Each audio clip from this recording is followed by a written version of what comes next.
Chapter 1480. Although the bone malevolent ghost seemed to be easily suppressed by Su Zimo, in reality, its cultivation was top-notch even in Tianhuang mainland.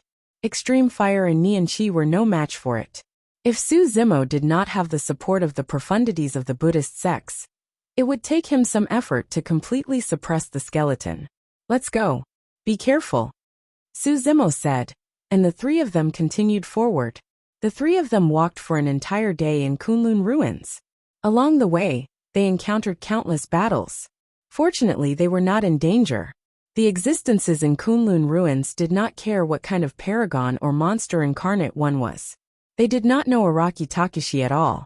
In their eyes, Su Zimo and the other two were fresh meat that would be greatly beneficial to their cultivation if they devoured them.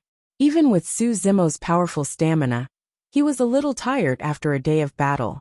Extreme Fire and Nian Qi were even more exhausted, and their faces turned pale. "Where are we now?" Su Zimo had just killed a pure-blooded ferocious beast and stopped to ask. Extreme Fire panted slightly and said, "We're still at the periphery of Kunlun ruins." Kunlun ruins was too huge. The three of them walked for a day, and were still wandering around the periphery. "Look over there." Extreme Fire pointed at the purplish gold light in the distance and said in a deep voice, "That's the Kunlun barrier. Only by entering that barrier can we be considered to have entered the core of Kunlun ruins." However, with the existence of the Kunlun barrier, cultivators outside can't enter at all. All these years, some cultivators who entered Kunlun ruins to search for opportunities have only been wandering around the periphery. Su Zimo looked at the aurora-like brilliance in the distance and pondered. "Let's go and take a look," Su Zimo said and led the way. Extreme Fire and Nian Qi followed closely behind. The two of them consumed pills as they recovered their blood qi and stamina. The Kunlun barrier did not seem to be far away. However, Su Zimo and the other two had to walk for another 3 days before they finally arrived at the foot of the Kunlun barrier. Along the way, there was naturally another round of killing and conquering. The three of them were the strongest paragons in the conjoint body realm. With Su Zimo's current cultivation base, the living beings and malicious spirits in the periphery of the Kunlun ruins could not threaten him at all. The Enigma Palace's half-martial ancestor Qing Zhe had once said that Araki Takashi's strength had already matured. Unless the ancestor Qing Zhe made a move, otherwise, there was already no one who could threaten him. This was not an exaggeration at all. Su Zimo looked at the Kunlun barrier in front of him.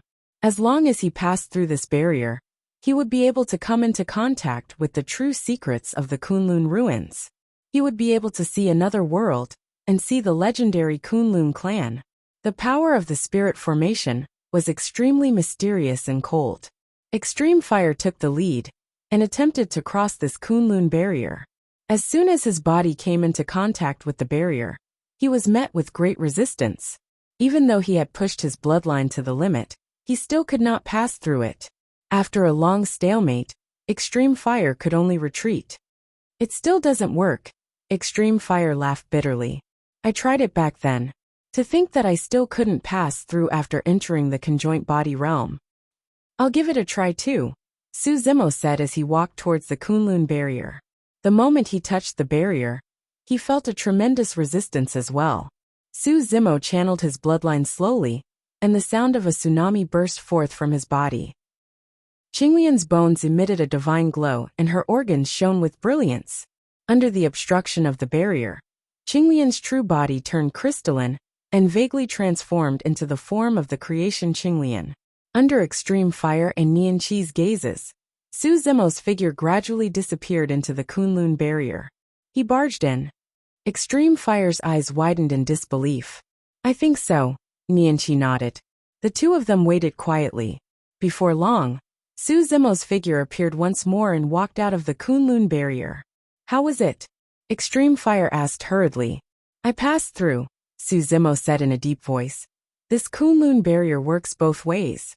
Not only can it stop cultivators from entering, it's almost impossible for living beings inside to come out." "No wonder," Extreme Fire murmured softly. "For so many years, not a single member of the Kunlun race appeared in Tianhuang mainland.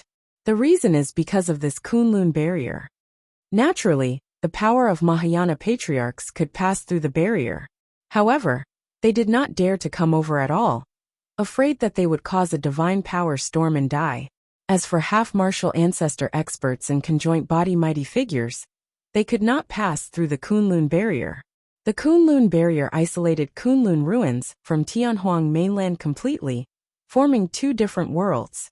The reason why Kunlun ruins was so mysterious, and no one could unveil its veil after so many years, was because of the Kunlun barrier. I'll give it a try too. When Nianqi saw that Su Zimo and Extreme Fire had both tried, she was eager to give it a try as well. She walked forward and walked towards the Kunlun barrier. However, the moment Nianqi touched the Kunlun barrier, something happened. Suddenly, a bedazzling light burst forth from the Kunlun barrier. The calm barrier was like a gigantic rock that was thrown into a lake, creating thousands of waves. An extremely terrifying power burst forth from the Kunlun barrier and charged towards Nianqi. Even Su Zimo's expression changed slightly at the terrifying power. Boom!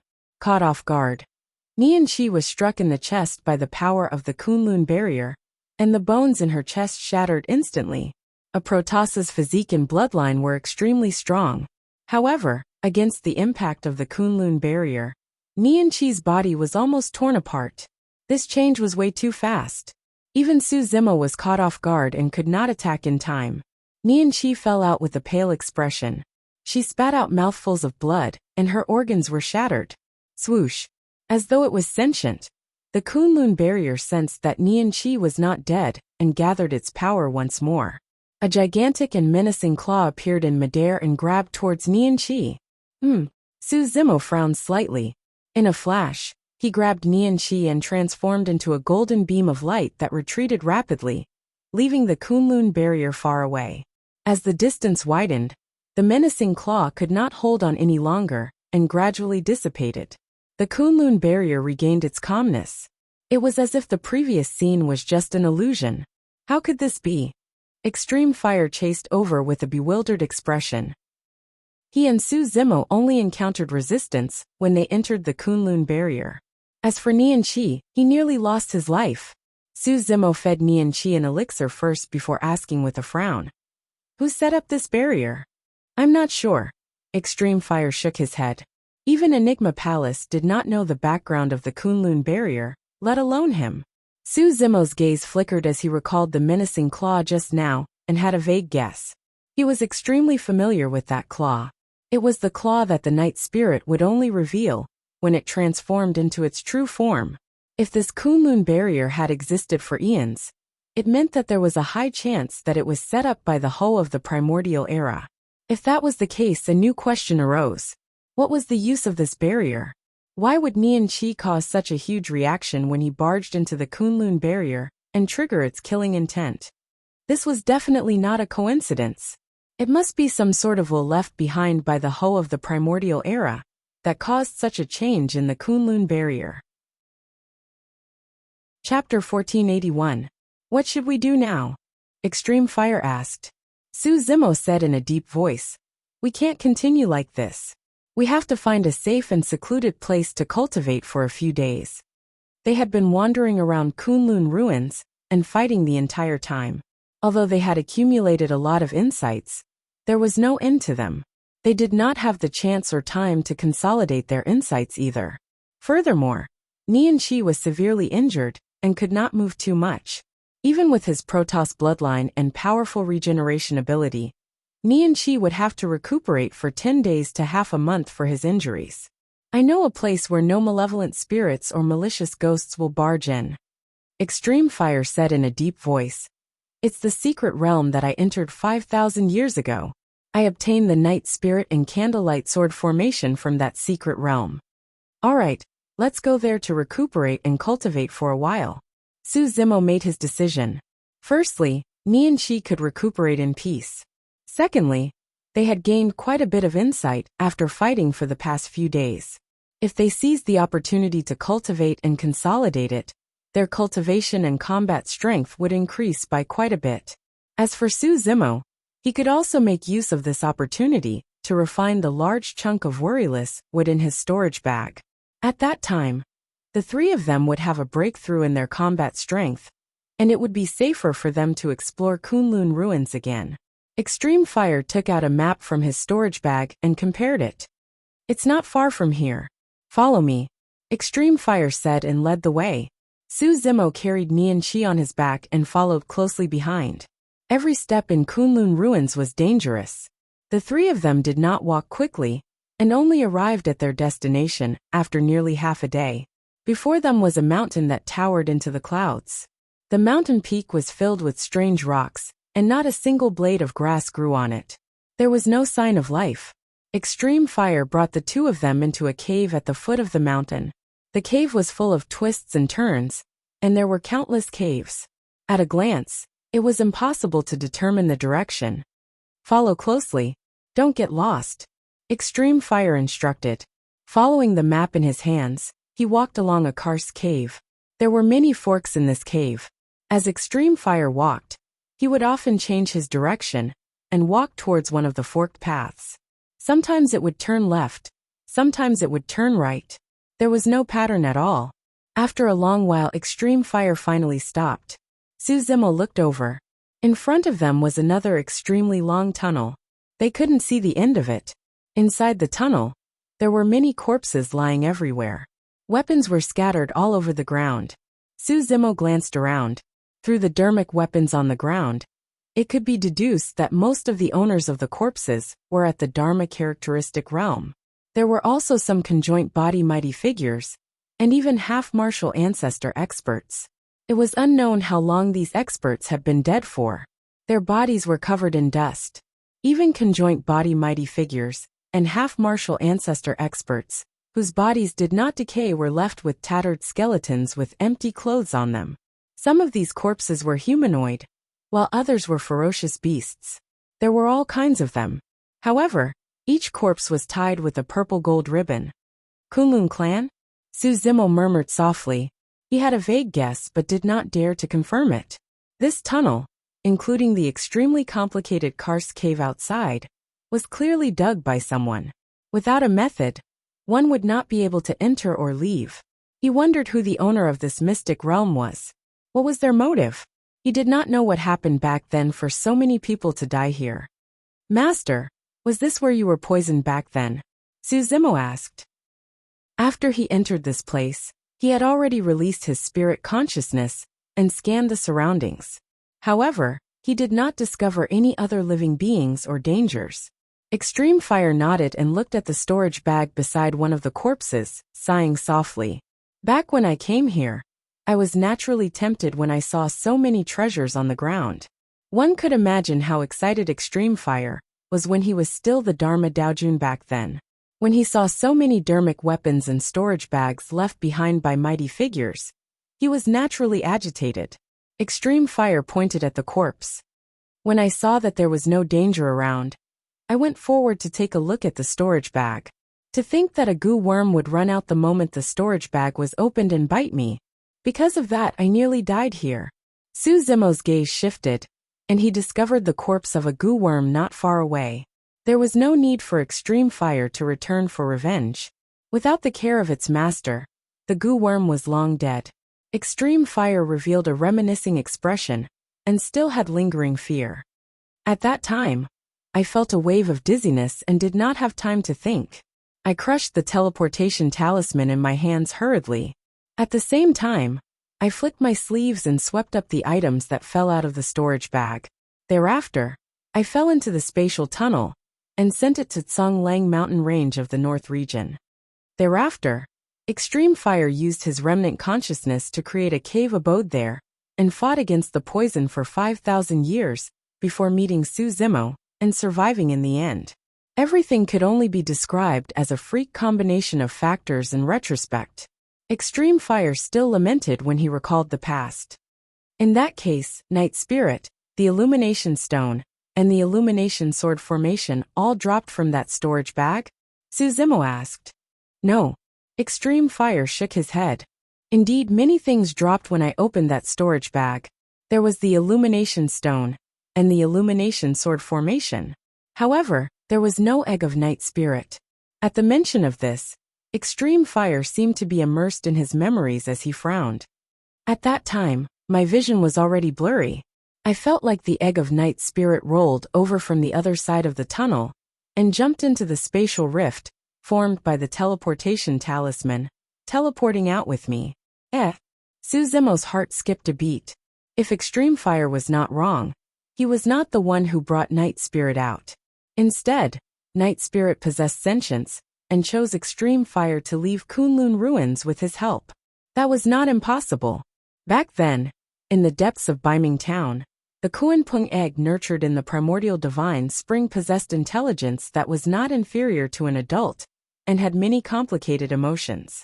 That Kuanpung egg could even sense how terrifying Wu Dao's true body was. Back then, night spirit was only an egg. How could it be in this mystic realm? Why would night spirit choose extreme fire and leave Kunlun ruins?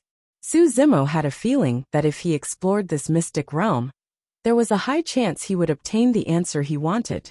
Right then, Nianqi let out a sleep talk on Suzumo's back. There's no rush to explore this mystic realm, Suzumo said in a deep voice. Let's cultivate here first.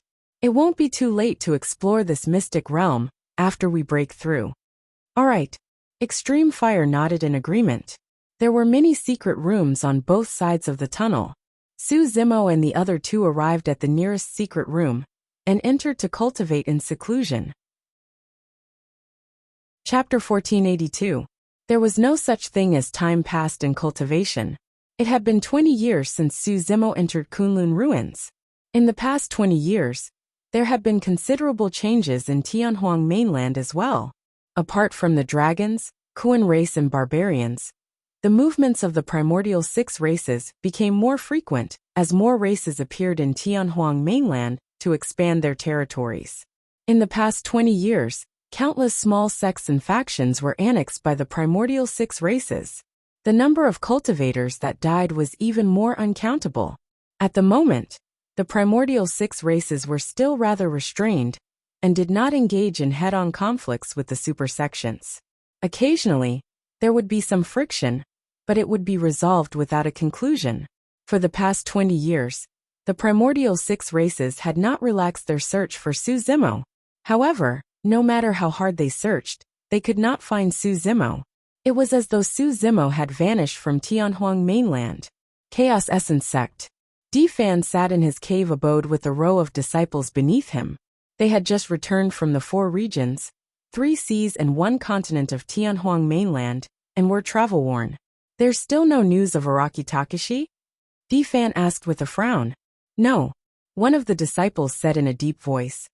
Ever since Araki Takashi appeared outside Enigma Palace, that person seemed to have suddenly vanished without a trace. I even suspect that Araki Takashi might have already died. Humph. Difan harumphed coldly and glared at the disciple, causing the latter to shrink his neck and shudder. Who is Araki Takashi? Difan said coldly. If he died so easily, how could he have escaped from my hands twice? The other disciples reported their findings one by one as well, but none of them found any traces of Araki Takashi. Master, a cultivator said in a deep voice. Forgive me for being direct, but based on the information from the battle at Enigma Palace, Araki Takashi's Qinglian true body has transformed completely. His combat strength is even comparable to a half-martial ancestor. If there's really news of him, you can't be careless, Master. Hehe. Difan smiled coldly and said, What do you know? Initially I wanted to do it myself. However, since the primordial 6 races have given the kill order, there's no need for me to do it personally. What I want to do is to obtain news of Araki Takashi as soon as possible and spread the news. The experts of the primordial 6 races will naturally hunt him down. With such a sharp knife as the primordial 6 races, wouldn't it be a waste not to make use of it? A disciple pondered for a moment, his eyes rolling, and he suddenly said, Master, this disciple has a plan, but it's somewhat unpresentable. However, if this plan succeeds, Araki Takashi will definitely appear.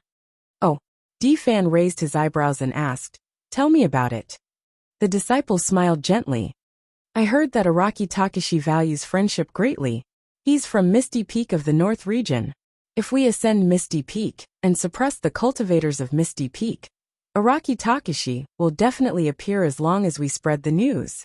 D-Fan's eyes lit up as he murmured in deep thought. We can give that idea a try. North region, for this matter.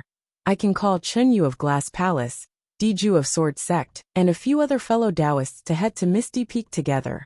At that thought, D-Fan took out a few spirit cranes from his storage bag and wrote a message.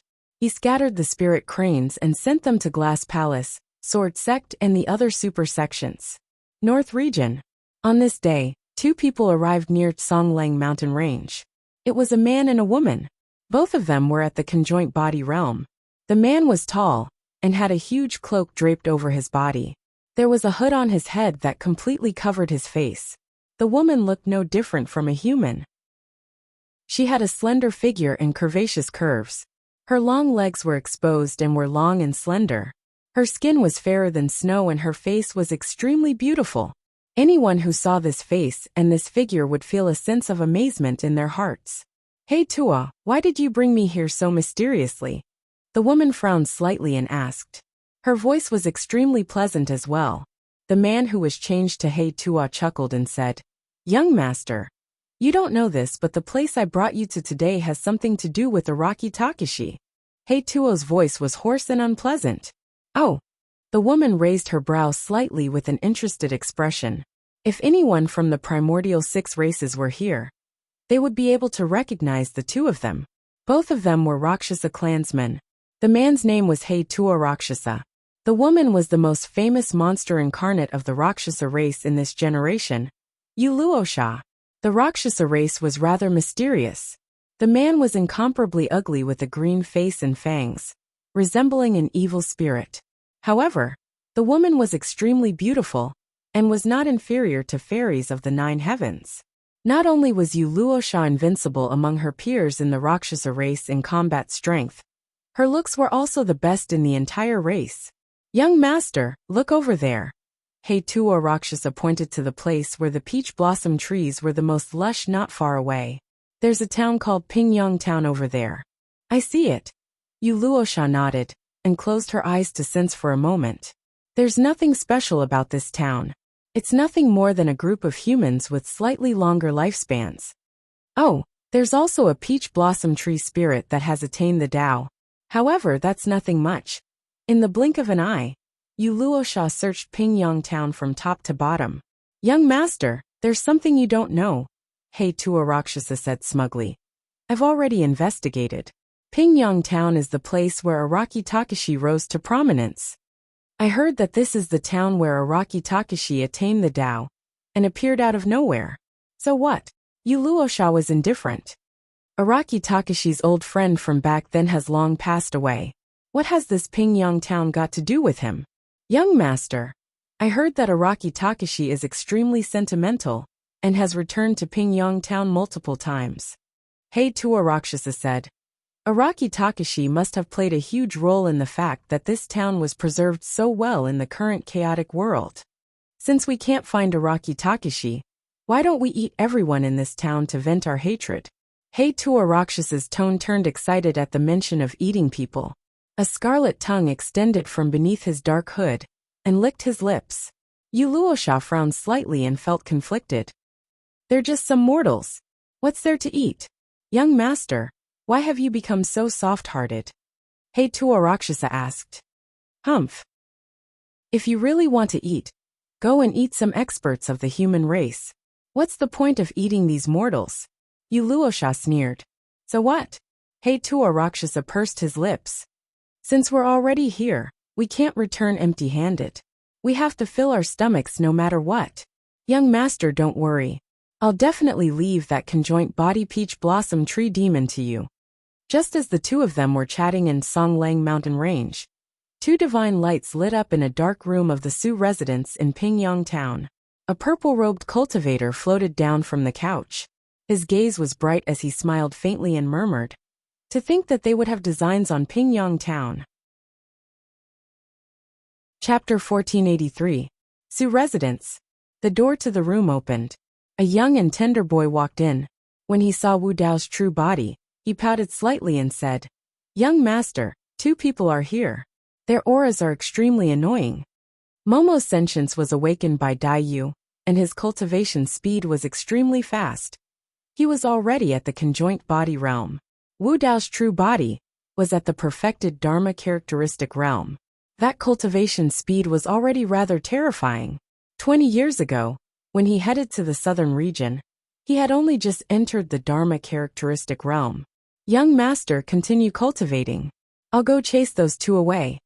Momo waved his fist. "Come back." Wu Dao's true body shook his head gently. "You're not a match." Ha! Momo was slightly stunned. Actually, Momo's combat strength was extremely strong. Back when he was at the Dharma characteristic realm, he could even suppress Monkey Linghu and the others. However, Momo was pure and innocent. Up till this point of his cultivation, he had never killed or harmed the lives of any living beings. He did not want to kill either. That was Momo's belief. Momo did not like the fighting and killing of the cultivation world. What he yearned for the most was a peaceful life in Pingyang Town that stood aloof from worldly affairs. However, the 2 people who came today were definitely not good people. The Rakshasa race was the most savage and bloodthirsty. If it was just a spar, Momo might not be able to defeat the 2 of them. However, if it was a life and death battle, Momo would definitely die. "Young master, what should we do?" Momo became nervous. "It's fine." Wu Dao's true body smiled gently. "I'll handle it. Help me brew a pot of tea." "All right," Momo replied crisply, and turned to prepare the tea. Wu Dao's true body arrived in the courtyard and sat on a stone bench, waiting quietly for someone to arrive. Pingyang Town. The Hei Rakshasa and Yu Luosha were extremely fast and arrived above Pingyang Town before long. The 2 of them stood in the air, attracting countless gazes as soon as they appeared. Pingyang Town seemed to have quietened down in an instant. However, in the blink of an eye, the pedestrians on the street continued to move forward. The crowd was bustling with activity. The mortals who saw them only had a trace of surprise in their eyes, but they didn't have much of a reaction. Pingyang Town quickly regained the hustle and bustle that just now. The Black Rakshasa's expression turned cold. This feeling made him extremely displeased. As a Rakshasa, one of the primordial races, even human cultivators were merely food for ants in his eyes. They had met a lot of cultivators on this trip. When they saw them, they were all shocked and scared out of their wits. Yet these mortals dared to ignore them. The Black Rakshasa felt that he had been severely insulted. The Black Rakshasa sneered. Suddenly, he reached out and removed the hood on his head, revealing an extremely ugly and menacing face. He had a green face and fangs. His nose was raised to the skies, resembling a reaper from hell. His fingers and toes were filled with sharp nails. That was not the end. Shing! The Black Rakshasa broke free of his black robes and revealed his complete form. A pair of pitch-black flesh wings grew from his back with sharp spikes at the edges that shone with a cold glint. The Black Rakshasa flapped his massive flesh wings and exuded a sinister killing intent. Sticking out his scarlet tongue, he licked his lips and surveyed the mortals of Pingyang Town. True enough. A commotion broke out in the crowd. Many women were shocked when they saw such a monster and cried out in alarm. Some of them fled back home and closed their doors. Some of the children were so scared that they burst into tears. In one of the courtyards, a 5-year-old child pounced into the arms of an old man who was basking in the sun on a rocking chair, not daring to raise his head. When the Black Rakshasa saw that, he felt better and his eyes shone with excitement. What he loved the most was to see these ants panic, fear and scream in front of him. "Child, don't be afraid." The old man was extremely calm and smiled, patting the child on the back and consoling. "They're just some little demons who don't know what's good for them. It's nothing." "What?" The Black Rakshasa was stunned. Up till this point of his cultivation, this was the first time he had heard someone use the term little demons to describe the Rakshasa race. Furthermore, he was shocked to discover that even after he revealed his true form, Pingyang Town did not descend into chaos. After a slight commotion, everything returned to normal. Nobody cared about him at all. Actually, Pingyang Town had weathered countless storms over the years. However, it was safe and sound under the protection of Momo and Wu Dao's true form. This was especially so for the older generation of Pingyang Town. They were already used to such things. In their hearts, as long as second young Master Su of Pingyang Town was around, these fiends and demons would not be able to cause any trouble. I think you ants are the ones who don't know what's good for you. The black Rakshasa glared at the old man in the courtyard with widened eyes. He opened his mouth and wanted to devour the old and young duo. All of a sudden, at the side, Yu Luosha frowned and said, "Something's wrong." "What's wrong?" the black Rakshasa asked instinctively. Yu Luosha pointed to an inconspicuous courtyard in Pingyang Town and said sternly, "There's someone there. It's a Dharma Daojun." The black Rakshasa swept his gaze. In the courtyard, a purple-robed cultivator sat with his side profile facing them. He had an indifferent expression and was sipping tea leisurely. Behind the purple-robed cultivator stood a tender boy who looked extremely obedient. It was the peach blossom tree spirit that they had discovered. That person seems familiar. Yu Luosha looked at the side profile of the purple-robed cultivator and could not recall for a moment. He's only at the Dharma characteristic realm. What's wrong with him? The black Rakshasa pouted his lips. "Young master, aren't you making a fuss over nothing?" Yu Luosha was still frowning. "However, when I searched Pingyang Town with my spirit consciousness earlier on, I didn't discover that person at all. In other words, that person can hide from my spirit consciousness." "Haha." The black Rakshasa burst into laughter. "Young master, you're thinking too much. It's just a Dharma Daojun. Even if Araki Takashi was here, what can he do? Young master, watch as I crush this ant with my own hands." The black Rakshasa's figure flashed at an extremely fast speed and arrived above the residence instantly. Yu Luosha was puzzled and followed closely. Right then, the purple-robed cultivator in the courtyard turned around and looked at the black Rakshasa in midair, asking indifferently, "Who are you calling an ant?" "You are." Yu Luosha's pupils constricted when she saw the purple-robed cultivator's face. This person's face was exactly the same as the portrait of the person she had seen in the Rakshasa race. However, the person in the portrait was dressed in green robes and had black hair. However, this person was dressed in purple robes and exuded an indescribable might and heaviness from head to toe. Even she felt her heart skip a beat. "Araki Takashi?" Yu Luosha exclaimed with disbelief in her beautiful eyes. Chapter 1484. When the black Rakshasa heard the words Araki Takashi, he was stunned for a moment before coming to a realization. "He's definitely not Araki Takashi." The black Rakshasa sneered. "Everyone knows that Araki Takashi has already entered the conjoint body realm. I reckon that this is merely a clone of Araki Takashi." Yu Luosha nodded as well. That was the most logical explanation. Typically speaking, if a cultivator cultivated a clone technique, their cultivation realm would be lower than their true body, and their combat strength would be reduced significantly as well. Initially, I merely wanted to wander around Pingyang Town and eat some small fishes and prawns. To think that I would catch a big fish here. The black Rakshasa smirked. "Araki Takashi, you're merely a Dharma characteristic clone, and you dare to fight with me. Even if your true body comes, I, Hei Tua, can also swallow him alive." Yu Luosha said indifferently. "I've long heard that Araki Takashi has a dragon phoenix clone. To think that you have a third clone. Since your original body is hiding, I'll destroy this clone of yours today." Initially, Yu Luosha was not interested in Pingyang Town at all. However, now that she had discovered Araki Takashi's clone, her trip was not in vain. Wu Dao's true body had an indifferent expression. "Indeed, I've cultivated a clone technique. However, you guys are wrong about something." "Oh." Yu Luosha raised her brows slightly. Wu Dao's true body said slowly. "To be precise, the Dragon Phoenix body and Qinglian's body are merely my clones. What you guys are seeing now is my true body." Yu Luosha and the Black Rakshasa were slightly stunned. "Ha ha ha ha." Immediately after, the Black Rakshasa burst into laughter. "Araki Takashi, oh Araki Takashi, do you think that I'll believe that nonsense? A Dharma characteristic true body? I can crush you to death with a single finger." "Is that so?" Wu Dao's main body drank the cup of hot tea in one gulp and slowly stood up. An extremely terrifying aura burst out from Wu Dao's body. It was just a simple movement of getting up, but it affected the heavens and earth. In an instant, even the void was shaking. Behind Wu Dao's main body, a phantom suddenly sprang up, soaring into the sky. Cosmic form.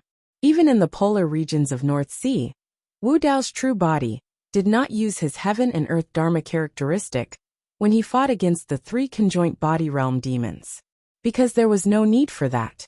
However, things were different now. Although the 2 of them were at the conjoint body realm, they were from the Rakshasa race, one of the primordial races. One of them was even a young master of the Rakshasa race.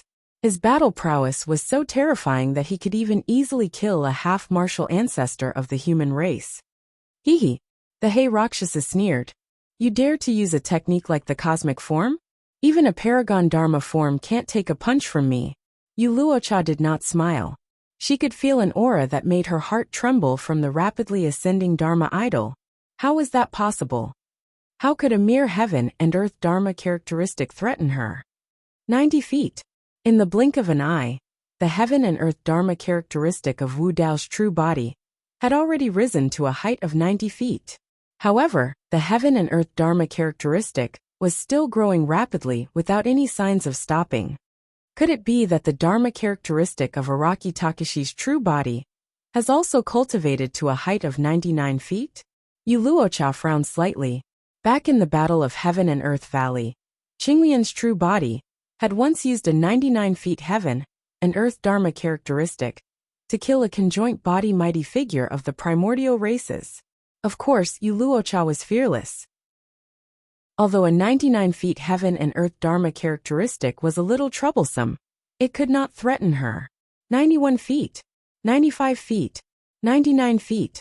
An incomparably tall phantom soared into the skies with a terrifying aura. It stood upright with a burning gaze like a divine being. Immediately after, right in front of Yu Luocha and the Hey Rakshasa, the 99 feet heaven and earth dharma characteristic rose another foot. Boom! Heaven and earth shook. An incomparably thick might enveloped down. This power surpassed logic and broke through limits. Even this world could not accommodate this dharma characteristic. A series of fine cracks appeared in the void around the heaven and earth dharma characteristic. 100 feet. 100 feet dharma characteristic.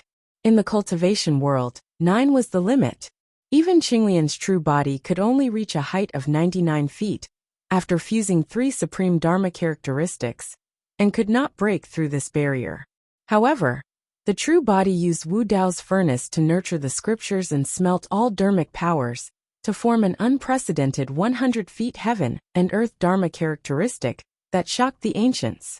If there was truly a saying of supreme, this heaven and earth dharma characteristic could be considered as a supreme dharma characteristic. There was no heaven and earth dharma characteristic that could surpass it. Even Monk Daming's 4 supreme dharma bodies could not defend against the might of this supreme dharma characteristic. The existence of Wu Dao's true body was an anomaly. No one could predict his future. Yu Luocha's face turned pale instantly. Although there was only a foot difference between 99 feet and 100 feet, it was a world of difference. The supreme dharma characteristic of Wu Dao's true body lowered its head slightly and looked down at the Hey Rakshasa and Yu Luocha.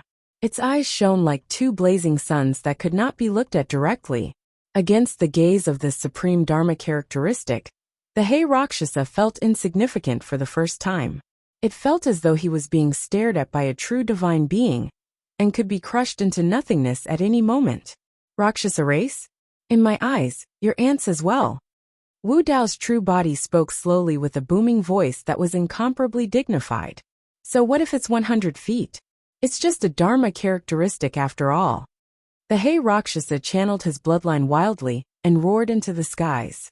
2 scimitars that shone with a cold glint appeared in his hands as he flapped his wings, wanting to use his movement technique to circle around the 100 feet dharma characteristic. You overestimate yourself. Wu Dao's true body sneered, and his spirit consciousness moved. Suddenly, the supreme dharma characteristic behind him extended its palm and crushed down towards the Hey Rakshasa. This enormous palm simply blotted out the sky and covered the sun. Terrifying pressure and violent power poured down, causing the Black Rakshasa's speed to become extremely slow under the shroud of this power. Against the suppression of the supreme Dharma characteristic, the Hay Rakshasa's movement technique was useless. He could only choose to take the supreme Dharma characteristic head-on. The Hay Rakshasa roared and channeled his bloodline dharmic powers. Raising the dual scimitars in his hands, he slashed towards the palm of the supreme Dharma characteristic. Clang! When the Hay Rakshasa's dual scimitars struck the palm of the supreme Dharma characteristic, the sound of metal clashing could be heard. It did not penetrate. Psst! The Hay Rakshasa's expression changed in shock. The dharmic powers of a 100 feet tall heaven and earth Dharma characteristic were already so condensed that it was indestructible. Even mighty figure dharmic weapons could not hurt it. A tremendous power surged into the Hay Rakshasa's body through the scimitars. Poof! Poof! Poof! Both of the Hay Rakshasa's arms exploded into a blood mist. Following this, his upper body, chest, legs, and head exploded under the pressure of this terrifying force, turning into a cloud of blood mist. Boom! The gigantic palm of the supreme Dharma characteristic crushed down and pressed the Hay Rakshasa to the ground, turning him into a bloody paste. Even his essence spirit did not have the chance to escape and died on the spot. Wu Dao's true body attacked. A single palm was enough to suppress the conjoint body mighty figure of the Rakshasa race completely. Chapter 1485. The Black Rakshasa died way too quickly. Yu Luocha was stunned by the 100 feet tall Dharma characteristic of Wu Dao's true body, and had yet to recover from her shock before the Black Rakshasa was dead. Wu Dao's true body had a cold expression as he shifted his gaze towards Yu Luocha. The supreme Dharma characteristic behind him did the same, and two divine lights enveloped down. Yu Luocha felt a tremendous pressure, and it was as though there were no more secrets in her body. Submit or die, Wu Dao's true body said slowly. The supreme Dharma characteristic spoke at the same time. Its voice was deafening and reverberated through the world endlessly. Even before Yu Luocha and Wu Dao arrived, Wu Dao's true body had already activated the nearby array formation and isolated this place. Otherwise, Pingyang Town would have been razed to the ground if the aftershock of their fight were to spread. Submit! As though she had heard the greatest joke in the world, Yu Luocha laughed out of anger. So what if you're a 100 feet tall Dharma characteristic? Is a mere Dharma Daojun worthy of me submitting? In a flash, Yu Luocha wielded her curved saber and charged towards Wu Dao's true body. Men of the Rakshasa race were born with green faces and fangs. They even had a pair of wings on their backs and were terrifying. However, women of the Rakshasa race were exceptionally beautiful. They did not have any flesh wings or sharp nails, and only looked slightly taller than ordinary humans.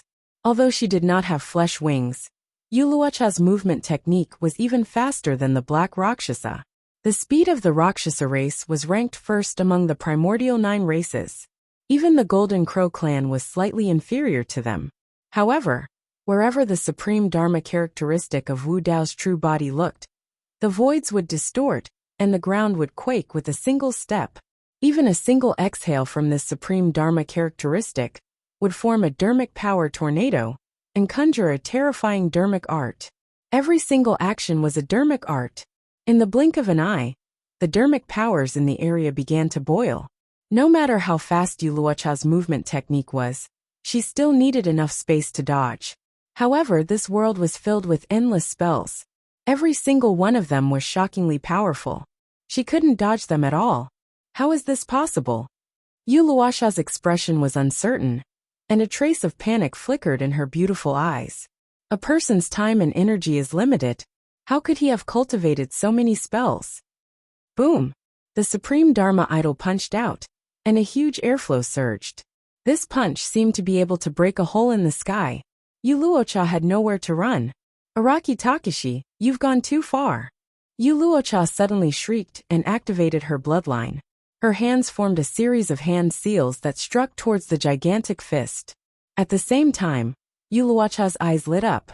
She swung the scimitar in her hand and shouted, "Apocalyptic Rakshasa slash!" A saber shadow flashed and slashed at the Supreme Dharma idol's fist. The eyes of Wu Dao's true body narrowed. To others, this was merely a single slash from Yu Luocha. However, in his vision, Yu Luocha slashed out hundreds of times in the blink of an eye. The hundreds of slashes were extremely fast, and there was almost no gap between them. All of them stacked together and formed a saber shadow. The burst of that secret skill increased the power of that slash by several times. That slash was indeed qualified to be called apocalyptic. Boom! Many dharmic arts collided against the fist of Wu Dao's true body's supreme Dharma idol. However, they were like stones sinking into the ocean and did not cause any ripples. Thereafter, the saber shadow descended and slashed the fist of the supreme Dharma idol. Boom! There was a deafening bang. A supreme sharpness splattered everywhere, and the voids trembled. The apocalyptic Rakshasa slash was shattered by a single punch from the supreme Dharma idol.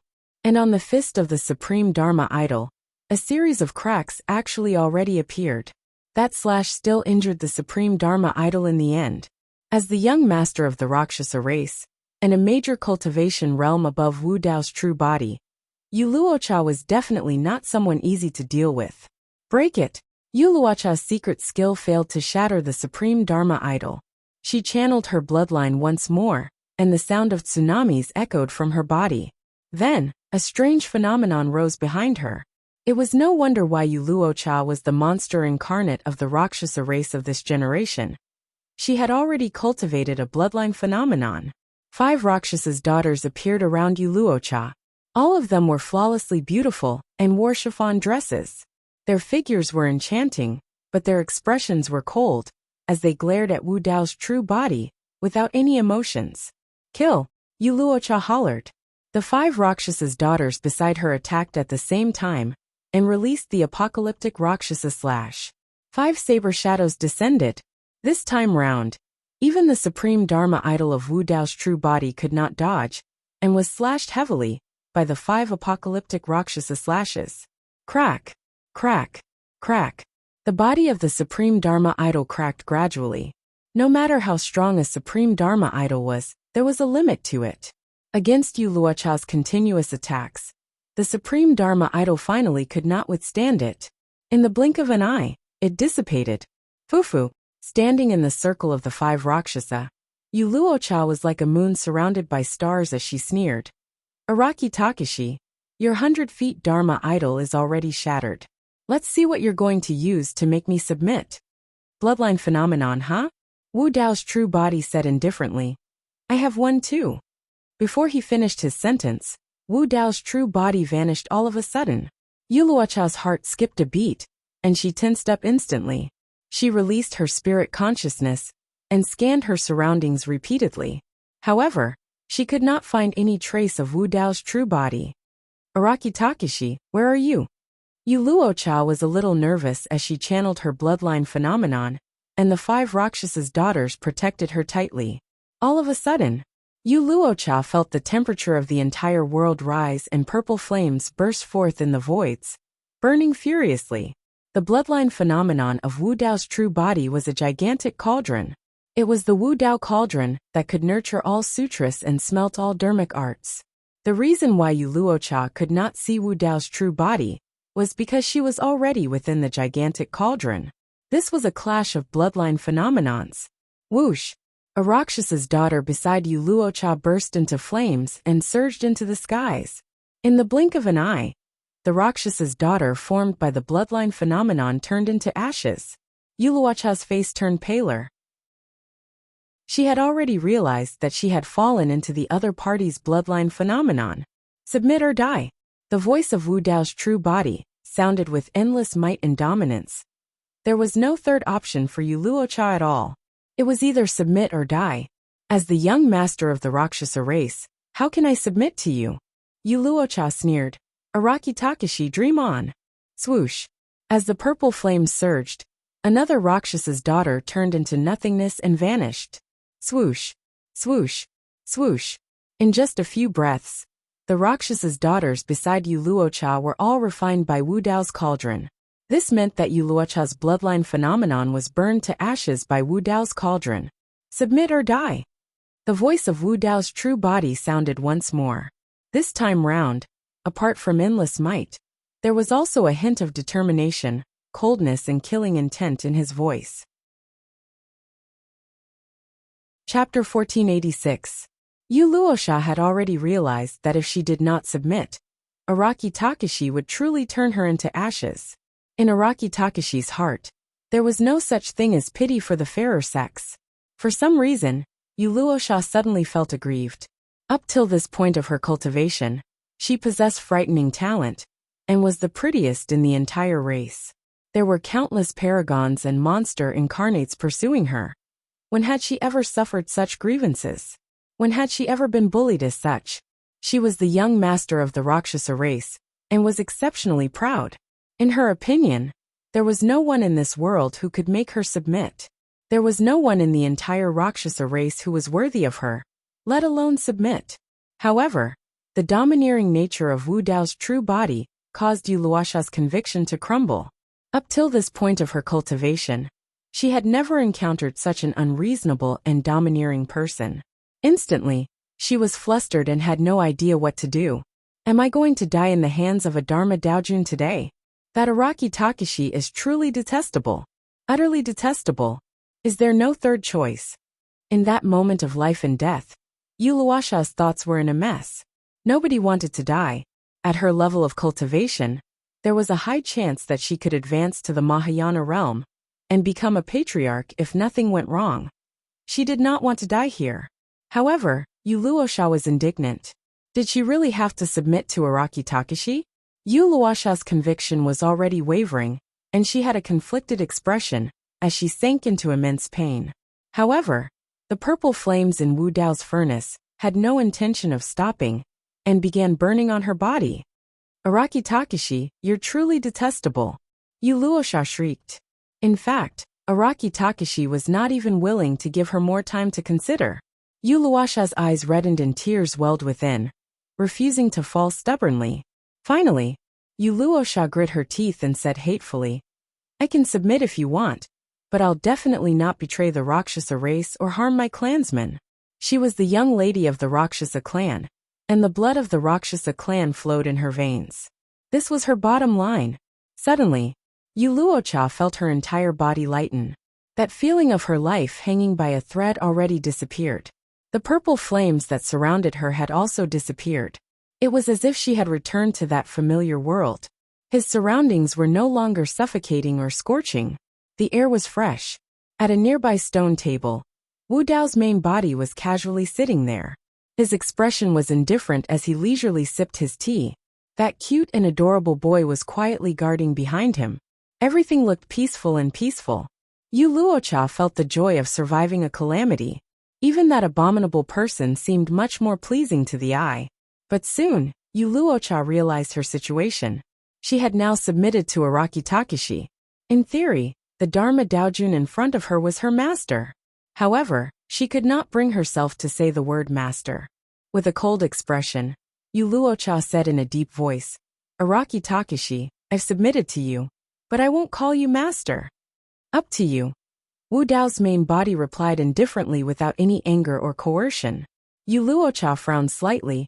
This was not the reaction she had expected. After pondering for a moment, Yu Luosha continued, Also, I'll definitely not do things like serving tea and water. Up to you. Wu Dao's main body replied with the same word. Yu Luosha froze for a moment. Why was Araki Takashi so easy to talk to all of a sudden? Immediately after, she seemed to have thought of something, and her expression changed slightly. Gripping her fists tightly, she snarled, Araki Takashi, don't even think about touching me. As the young master of the Rakshasa race, my body will definitely not. You're thinking too much. Before Yu Luosha could finish, she was interrupted by Wu Dao's main body. This time round, Yu Luosha was truly confused. There was no need for her to call him master or serve him tea. There was no need for her to offer herself or betray her race. From the looks of it, there was no loss in submitting to Araki Takashi. The moment that thought crossed her mind, Yu Luosha scoffed internally. The reason why she was in this state was entirely because of Araki Takashi. Why would she have such thoughts? Yu Luocha shook her head and thought to herself, just now, I must be confused from the fever.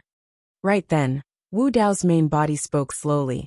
Normally, I won't have any requests from you nor will I restrict your freedom. In fact, if you feel that you're strong enough, you can challenge me at any time. As long as you can defeat me, there's naturally no need for you to submit to me. When she heard that, Yu Luocha's eyes lit up and she asked, for real? That was equivalent to giving her hope. As long as she could defeat Araki Takashi, she could break free from these restraints. You don't have to doubt my words, Wu Dao's main body said indifferently. Then, what exactly do you want me to do? Yu Luocha asked in a deep voice. Wu Dao's main body said, move out right now and head to Misty Peak. Guard it in secret and kill anyone who trespasses on Misty Peak. That's it. Yu Luocha was still in disbelief. The reason why Araki Takashi wanted her to submit was to protect his sect. That's it. Wu Dao's main body nodded. Yu Luocha looked at Wu Dao's main body with a conflicted expression. Suddenly, she realized that she could not understand this person anymore. After a moment, Yu Luocha suddenly asked, I want to know why you gave me another choice and didn't kill me directly. 2 reasons, Wu Dao's main body said. First, you stopped that Rakshasa outside Pingyang town. Furthermore, you don't kill mortals. Second, I spared your life because I wanted you to guard Misty Peak. That's all. Yu Luocha frowned slightly. That's all. Wu Dao's main body nodded. Humph. Yu Luocha harumphed coldly and turned to leave. For some reason, she felt an inexplicable sense of disappointment and frustration. Before long, Yu Luocha suddenly turned around and looked at Wu Dao's main body with a cold smile. Araki Takashi, I haven't even made a Dao oath. Aren't you afraid that I'll sneak back? If you escape, I'll naturally capture you back. Although Wu Dao's main body's tone was calm, his words were exceptionally domineering. You're still as despicable as ever. Yu Luocha sneered internally and turned to leave. Oh right. Suddenly, the voice of Wu Dao's main body sounded. Yu Luocha stopped in her tracks and asked coldly, why? Did you think of me again? Nothing much, I'm just reminding you. Wu Dao's main body said indifferently. Just now, your clothes have been burned to ashes. You'd better wear one. Yu Luocha lowered her head and saw that she was naked. In other words, she had been chatting with Araki Takashi naked for half a day. You evil man. Yu Luocha blushed and gritted her teeth in hatred. She hurriedly took out a set of clothes from her storage bag and draped it over her body. A gust of wind blew, and Yu Luocha's figure vanished. Chapter 1487. Young Master, are you going to let her go just like that? Momo tilted her head slightly and asked in confusion. What else? Wu Dao's true body smiled. Will Yu Luocha expose your true body's secret? Momo was a little worried. No. Wu Dao's true body shook his head. That woman is prideful. If I give her hope, she'll definitely be obsessed with it and think that she can defeat me one day. Furthermore, Wu Dao's true body smiled gently. I left a martial spirit imprint on her essence spirit. If she's truly disobedient and has second thoughts, there's no need to keep her alive. When Wu Dao refined Yu Luocha's bloodline phenomenon in the furnace, Wu Dao's true body had already left that imprint. At that time, Yu Luocha's life was hanging by a thread and her mind was in a mess. She did not notice it at all. If Wu Dao's true body discovered anything amiss with Yu Luocha, he only needed a single thought, and Yu Luocha's essence spirit would be burned to ashes by his martial spirit fire. Wu Dao's true body's methods were close to that of a supernatural being. Young Master, why did you ask her to guard Misty Peak? Momo thought for a moment and asked, is Misty Peak dangerous? I don't know. Wu Dao's true body shook his head. However, Qinglian's true body is cultivating in Kunlun ruins and has not appeared for a long time. The Rakshasa race can't hold back and has started targeting Pingyang town. It's not surprising that someone has their eyes on Misty Peak. It's just a precaution. It's best if no one has any designs on Misty Peak. If someone really doesn't know what's good for them, Yu Luocha will be able to deal with them given her strength. As the young master of the Rakshasa race, Yu Luocha's cultivation was at the conjoint body realm. However, even a half-martial ancestor of the human race might not be able to gain an advantage against her. Only the strongest half-martial ancestor of the human race could fight against her. The current Misty Peak could not even be considered as a doorstep. Even if anyone had their eyes on Misty Peak, the highest cultivation realm they had was only a conjoint body mighty figure, or a half-martial ancestor.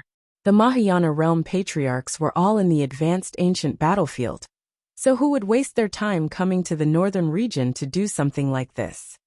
Gongzi, I can also help guard Misty Peak. Momo raised her head slightly and clenched her fists.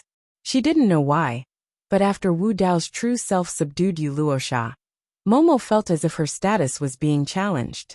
Wu Dao smiled and said, "You still have to protect me." Ah. Momo was stunned. Why would Wu Dao need someone to protect him?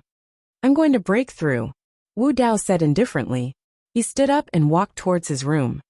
"Momo, I'll leave Pingyang Town to you. Rest assured, young master." Momo quickly agreed. North Region Glass Palace.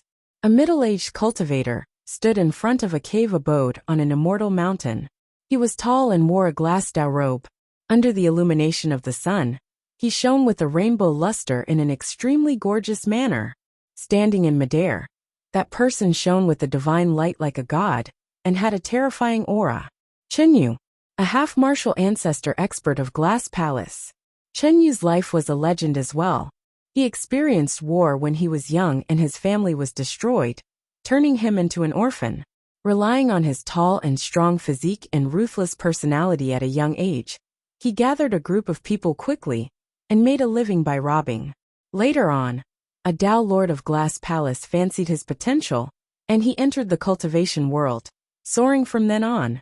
Be it the Jin Dan Phenomenon ranking, or the Heaven and Earth Dharma characteristic ranking, Chenyu was ranked in the top 3 back then, and was hailed as one of the strongest paragons of that generation. Before long, suddenly, an auspicious cloud floated over from the distant skies. 4 figures arrived on the cloud, and their auras were not inferior to Chenyu's. Another 4 half-martial ancestor experts. Ha ha ha ha. Chenyu roared in laughter and rode the wind forward, taking the initiative to welcome them. "Fellow Taoists, how have you been?" The 4 half-martial ancestors came from different sections. The one in the middle was Chaos Essence Sect's half-martial ancestor Di Fan. The other person had a thin figure and an indifferent expression. He stood there like an unsheathed sword, revealing its sharpness and piercingly cold killing intent. That was Sword Sect's half-martial ancestor Di Ju. The cultivator on the left had a square face and dignified appearance. His body shone with lightning. He was Zephyr Thunder Palace's half-martial ancestor Kong Xiao. The cultivator on the right wore dark golden robes with mysterious constellations etched on them. He was from Heavenly Dipper Sect, half-martial ancestor Glorious Elephant. These 5 half-martial ancestor experts could be considered to be infamous. Every single one of them would attract countless gazes whenever they moved about in the cultivation world. Furthermore, 5 half-martial ancestors were gathered. Among the 5 half-martial ancestors, some of them were even paragons and monster incarnates of the same generation, and had fought before. It's true that we haven't seen each other for some time while cultivating and comprehending the Tao of divine powers, Di Fan said in a deep voice. If not for the appearance of Araki Takashi in this generation, the few of us wouldn't have been alerted. However, we discovered it too late. Heavenly Dipper Sect's half-martial ancestor Glorious Elephant shook his head. I heard that in the previous battle at Enigma Palace, that lad's combat strength was torrential, and even the Palace Lord of Enigma Palace was suppressed by him. That lad has already matured. I'm afraid we don't have much confidence even if we join forces. Zephyr Thunder Palace's half-martial ancestor Kong Xiao sighed gently. Humph. Sword Sect's half-martial ancestor Di Ju suddenly sneered. If you guys are afraid, I alone am enough. Let's see if Araki Takashi's heaven-slaying sword art is stronger, or if my earth-slaying sword art is stronger. Half-martial ancestor Glorious Elephant and half-martial ancestor Kong Xiao frowned. They were both half-martial ancestor experts, and their reputations were similar to half-martial ancestor Di Ju's. Now that they were mocked by Di Ju in such a manner, they naturally felt embarrassed. Alright, it's rare for us to gather this time round, because we want to deal with Araki Takashi. Don't fight amongst yourselves and become a joke. Chunyu tried to smooth things over. Half-martial ancestor Diju still had a disdainful expression. One had to know that the earth-slaying sword art had always been in the sword sect. However, this sword art was obscure and difficult to understand, and cultivating it was extremely difficult. Since ancient times, those who were able to cultivate this sword art were few and far between. Back then, the Sword Emperor used the earth-slaying sword art as the foundation to deduce the lifeless sword art, in order to raise the combat strength of sword sect cultivators. This lifeless sword art was relatively easy to cultivate. Of course, its power was far inferior to the earth-slaying sword art. Indeed, half-martial ancestor Diju had the right to be proud. Among the 5 half-martial ancestors, if they were to truly fight to the death, the one who might survive in the end would be half-martial ancestor Diju. Half-martial ancestor Diju did not have any deep feud with Suzimo. He only had a single goal for coming out of seclusion this time round: Suzimo's heaven-slaying sword art. If he could obtain the heaven-slaying sword art, he would definitely be able to advance to the Mahayana realm successfully, and his future potential would be unimaginable. Everyone, our main goal for heading to Misty Peak this time round is to force Araki Takashi to appear. D-Fan said in a deep voice. Based on the information I've gathered, Araki Takashi is a person who values relationships greatly. If he finds out about this, he'll definitely barge in foolishly even if he knows that it's a trap. That's a good plan. Half-martial ancestor Glorious Elephant nodded. If Araki Takashi appears, even if we can't suppress him together, the experts of the primordial 6 races will definitely be able to lock onto him. At that time, Araki Takashi will definitely die. Chapter 1488. More than 100 years ago, Suzimo came out of seclusion and entered the Dharma characteristic realm. The patriarch of the upper sects of the North region came to pay his respects. Thereafter, Suzimo flattened Dragon Tiger sect and left all their cultivation techniques and secret skills at Misty Peak. In Dragon Tiger sect, Suzimo obtained many high-level elixirs, Tao Lord dermic weapons, and a large number of spirit stones from the patriarch of the upper sects. Later on, Monk Yuanbei passed away, and Suzimo transferred all the ancient books at the bottom of the Dragon Burial Valley to Misty Peak as well. After obtaining such a massive amount of cultivation resources and rich cultivation techniques and secret skills, the cultivators of Misty Peak improved by leaps and bounds, and their overall strength increased tremendously. Misty Peak did not only obtain the foundation resources of Dragon Tiger sect, but also the resources of Daming and Fahua monasteries. In more than 100 years, the old immortal crane broke through once more and entered the conjoint body realm. As for Misty Peak's patriarch Ling Yin, he was already a Dharma Daojun. Back then, the sect masters of the 5 peaks, Xianyi, Lu Hui and the others, had all entered the void reversion realm. All these years, due to the rise of Misty Peak, the sect had the cultivation techniques and secret skills of the 2 super sects of Daming and Fahua monasteries. In fact, some Dharma Daojun and a few conjoint body mighty figures were attracted to join the sect. If Ni and Qi was included, Misty Peak's current strength and foundation was not much different from the 108 upper sects. This day, 5 people arrived in the skies above Misty Peak. The 5 of them descended and stood in 5 different directions, surrounding the massive Misty Peak in the middle. "Who's there?" The cultivator guarding the mountain gate shouted. "Humph!" Among the 5 of them, a cold and sharp cultivator stood motionlessly. However, a bedazzling glint flashed through his eyes. The cultivator guarding the sect was sliced into 2 instantly, and his blood splattered on the spot as he died. As a half-martial ancestor, Earth Extremity only needed a single gaze to kill a Foundation Establishment cultivator. Clang! Clang! Clang! A warning bell sounded swiftly in Misty Peak. Many cultivators appeared one after another and looked towards the skies. The old immortal crane, Ling Yun, Xianyi and the others came out of seclusion as well. This aura. The old immortal crane's expression changed as she looked at the 5 figures in midair. Half-martial ancestor experts. A conjoint body mighty figure beside her exclaimed a visit instantly. A commotion broke, then a peak's misty peak. Was peak half of misty peak of peak? Was of misty peak? Were times misty peak cultivators were then peak? Misty Ming to no. Furthermore, 5 of them had appeared at once. The most frightening thing was that the 5 half-martial ancestors were clearly hostile and had a murderous aura. Against the might of the 5 half-martial ancestors, ethereal 5 peaks could not withstand it, and cracks appeared on the mountain.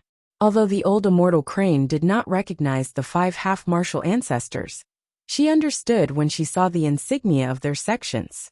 Sword Sect, Chaos Essence Sect and Zephyr Thunder Palace. All of those super sects had deep grudges with Su Zimo. The 5 half-martial ancestor experts were definitely here for Araki Takashi. A misty peak mighty figure said with a trembling voice with a terrified expression under the might of the half-martial ancestors. Greetings, half-martial ancestor seniors. Araki Takashi is not at Misty Peak. That's not important. D-Fan interrupted the conjoint body mighty figure with an indifferent expression and said indifferently, Araki Takashi came from Misty Peak. That's enough. Today, the tens of thousands of cultivators on Misty Peak can forget about leaving alive. The words of a half-martial ancestor were equivalent to announcing the death penalty for everyone in Misty Peak. The old immortal crane felt bitter. Even though she was at the conjoint body realm, she could not match the might of a half-martial ancestor. In the face of absolute power, she could not resist at all. Senior, please spare our lives. A few Misty Peak mighty figures knelt down in fear and begged loudly. You can't blame me, D-Fan said coldly. The only thing to blame is that you guys shouldn't have joined Misty Peak and got involved with Araki Takashi. We joined Misty Peak later, and have never seen Araki Takashi before. We have nothing to do with Araki Takashi or Misty Peak. The mighty figures tried their best to defend themselves. Why are you wasting your breath on them? Diju sneered and waved his sleeves, releasing a few sword chi instantly. Right in front of the few mighty figures, they entered their glabellas at an extremely fast speed. The few Misty Peak mighty figures let go of their dignity and everything to beg bitterly. However, they did not expect that they would be the first to die. Diju was a half-martial ancestor expert. Even if Diju was at the conjoint body realm, the few mighty figures would not be able to withstand a single slash from him. The old immortal crane shook her head gently. In the face of Misty Peak's crisis, the few mighty figures did not hesitate at all, and tried their best to cut ties with Misty Peak. The old immortal crane did not feel any pity for their deaths. Activate! The old immortal crane hollered. Xian Yi and the others were already prepared as streams of dermic powers burst forth from their fingertips and surged into every corner of Misty Peak. Buzz! Formation patterns lit up. The sect protection formation of Misty Peak had been activated. How dare you use such an array formation in front of us? How ignorant! Half-martial ancestor Kong Xiao sneered and pointed towards the firmaments. In the blink of an eye, the skies above Misty Peak were filled with dark clouds. Snap! A gigantic bolt of lightning descended and struck Misty Peak's sect protection formation. Crack! Crack! Crack! Cracks appeared on the sect protection formation, and it shattered right in front of the despairing gazes of the cultivators of Misty Peak. The sect protection formation could not even defend against a casual attack from half-martial ancestor Kong Xiao. The old immortal crane sighed. The difference was way too great. Even she was merely an ant in the eyes of the 5 half-martial ancestors, let alone the other cultivators of Misty Peak. They could be crushed to death casually. Don't worry, D-Fan smiled gently. We won't kill all of you in a single day. We'll kill you slowly. We'll only kill half of you today. We'll kill the other half tomorrow. I'll spread the news.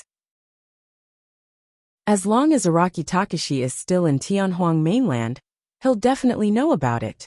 Everyone from Misty Peak was ashen and filled with despair. However, the 5 half-martial ancestors exchanged glances and chuckled. The 5 of you are too noisy. Can you scram further away? At this moment, a voice suddenly rang out from Ethereal Peak. It was a woman's voice, and it was extremely pleasant. However, there was a deep sense of impatience and disgust in her tone. Everyone from Misty Peak was stunned and turned towards the voice instinctively. Someone among them dared to speak rudely to a half-martial ancestor. Fan and the others shifted their gazes and locked onto a woman at the same time. The woman walked out of the crowd slowly. She was at the conjoint body realm and was a head taller than everyone around her.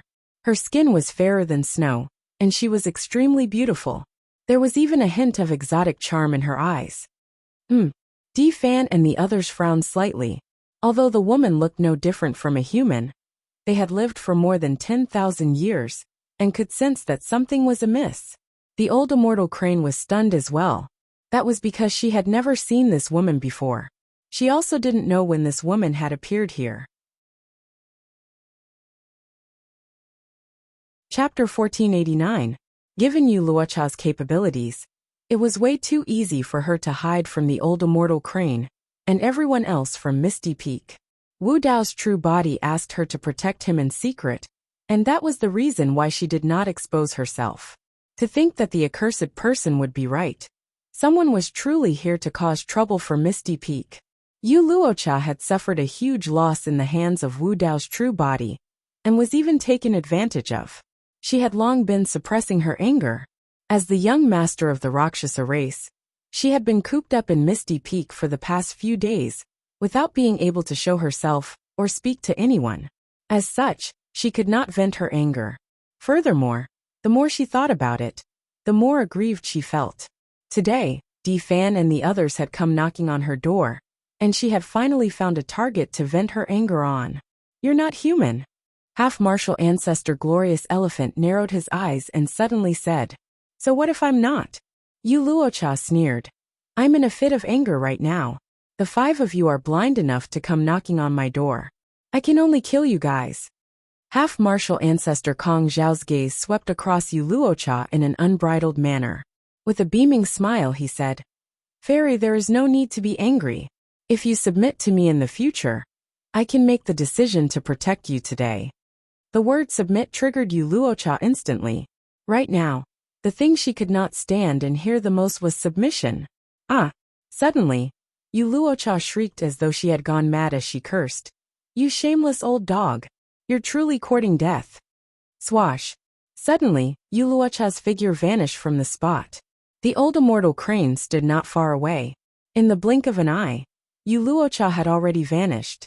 Furthermore, she could not detect any traces of Yu Luocha at all. She was way too fast. The old immortal crane was shocked. Half-martial ancestor Kong Zhao's heart skipped a beat as well. Although he had lustful thoughts of subduing Yu Luocha, he was a half-martial ancestor expert after all, and maintained his guard the entire time. The moment Yu Luocha vanished, he tore a talisman and retreated. At the same time, a cold beam of light slashed heavily on half-martial ancestor Kong Zhao's head. Snap! The protective talisman that half-martial ancestor Kong Zhao had just condensed was instantly shattered. At this moment, half-martial ancestor Kong Zhao was so scared that he broke out in cold sweat. If his reaction had been slightly slower, and the protection talisman had not been condensed, this beam of cold light would have taken his life. It's the Rakshasa race. As soon as Yu Luocha attacked, the 5 half-martial ancestors immediately recognized her identity. "Fellow Taoists, please help me," half-martial ancestor Kong Zhao hurriedly shouted. This female Rakshasa is somewhat troublesome. There was no need for him to remind them. Fan, Ju, Dustfeather, and Yao Xiang, the 4 half-martial ancestors, had already attacked Yu Luocha. Good. When Yu Luocha saw the 5 half-martial ancestors attacking her, she became even more furious. She coldly said, "The 5 of you really don't know the difference between life and death. How dare you attack me? Kill." Channeling her bloodline, Yu Luocha wielded her curved saber and relied on her terrifying speed to weave through the 5 half-martial ancestors. Great Chaos Palm, Earth-Killing Sword Chi, Heavenly Thunder Art, Rainbow Glazed Body, the Light of Glorious Sun. The 5 half-martial ancestors released a series of terrifying dermic arts that tore through the air. Each and every one of these spells contained a trace of the power of a divine ability. Instantly, the weather changed. Yu Luocha's figure was completely restricted. Under normal circumstances, given Yu Luocha's combat strength, she could completely suppress half-martial ancestors.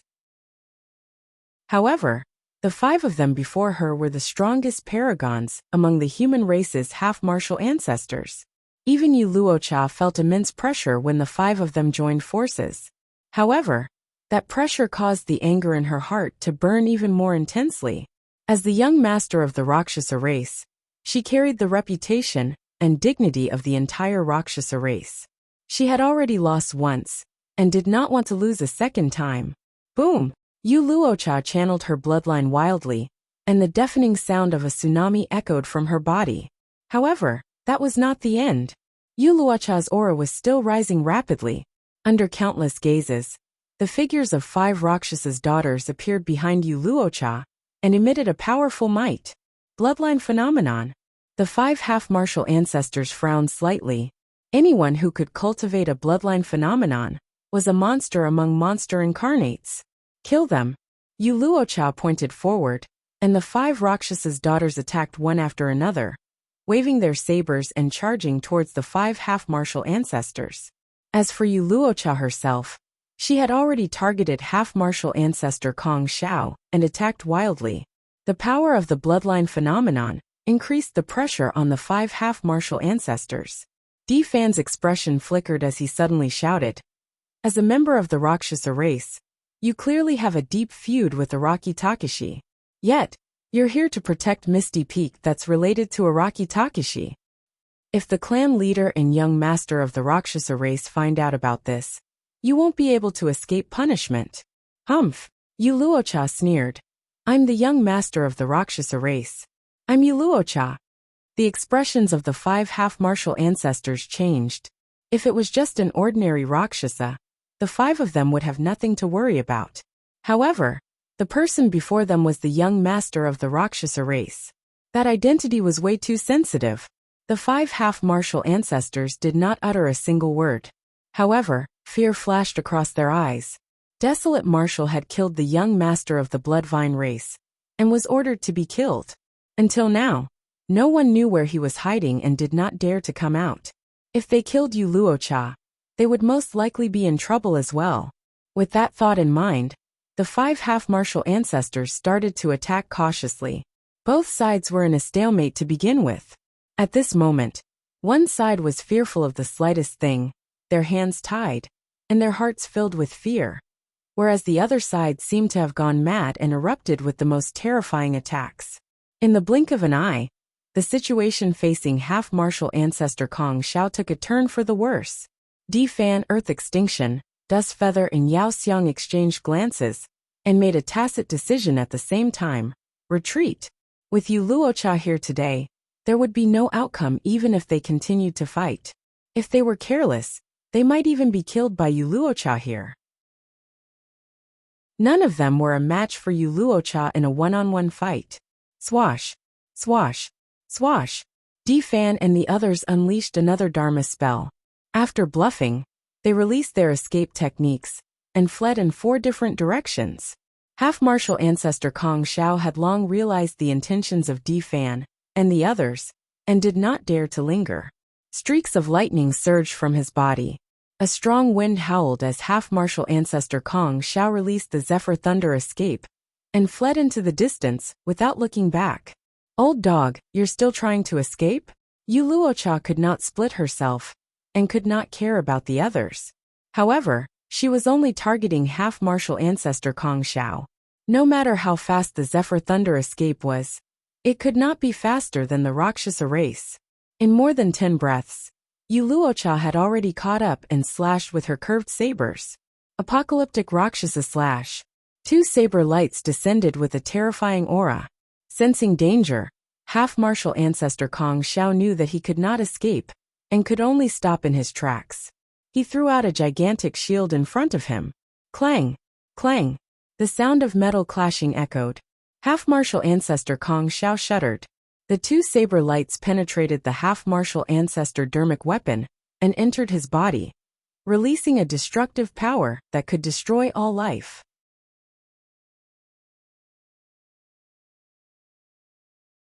Chapter 1490.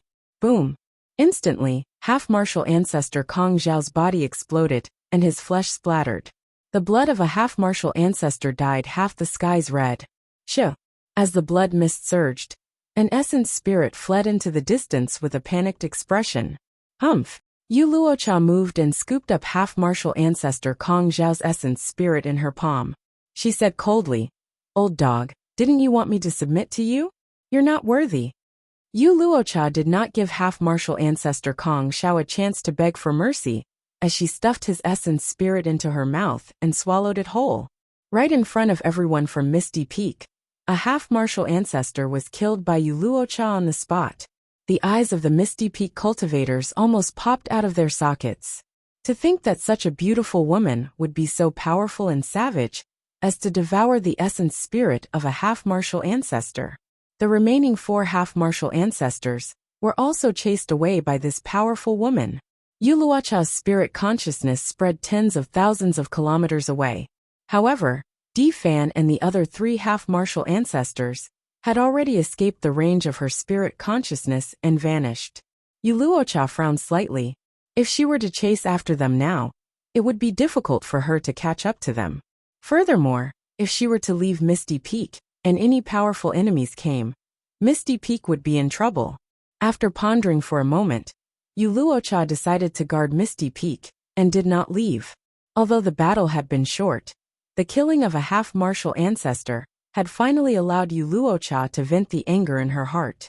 "I heard that the Rakshasa race is extremely ugly. Why is Yu Luocha so beautiful? She's even prettier than senior sister Shui Yun. I don't know. I even heard that the Rakshasa race is cruel and bloodthirsty. Why would they help us? Could there be good people among the Rakshasa race as well?" Many cultivators from Misty Peak discussed softly. The old immortal crane had already walked forward and bowed to Yu Luocha. "Thank you for saving us, young master of the Rakshasa race. Misty Peak is extremely grateful." The old immortal crane had a terrible impression of the Rakshasa race. However, Yu Luocha had helped Misty Peak tide through this calamity after all. No matter what, she had to pay her respects and thank her. "Nothing." Yu Luocha waved her hand.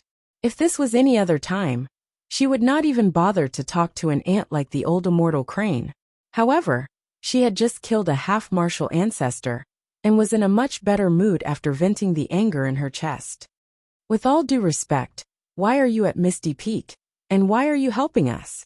The old immortal crane was perplexed, and could not help but ask. At the mention of this, a handsome face appeared in Yu Luocha's mind, causing her to grit her teeth in hatred. "Because of an extremely detestable person," Yu Luocha said bitterly. "Ah."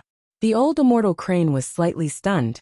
Yu Luocha's gaze landed on the old immortal crane, and she suddenly asked, "I heard that Araki Takashi came from Misty Peak.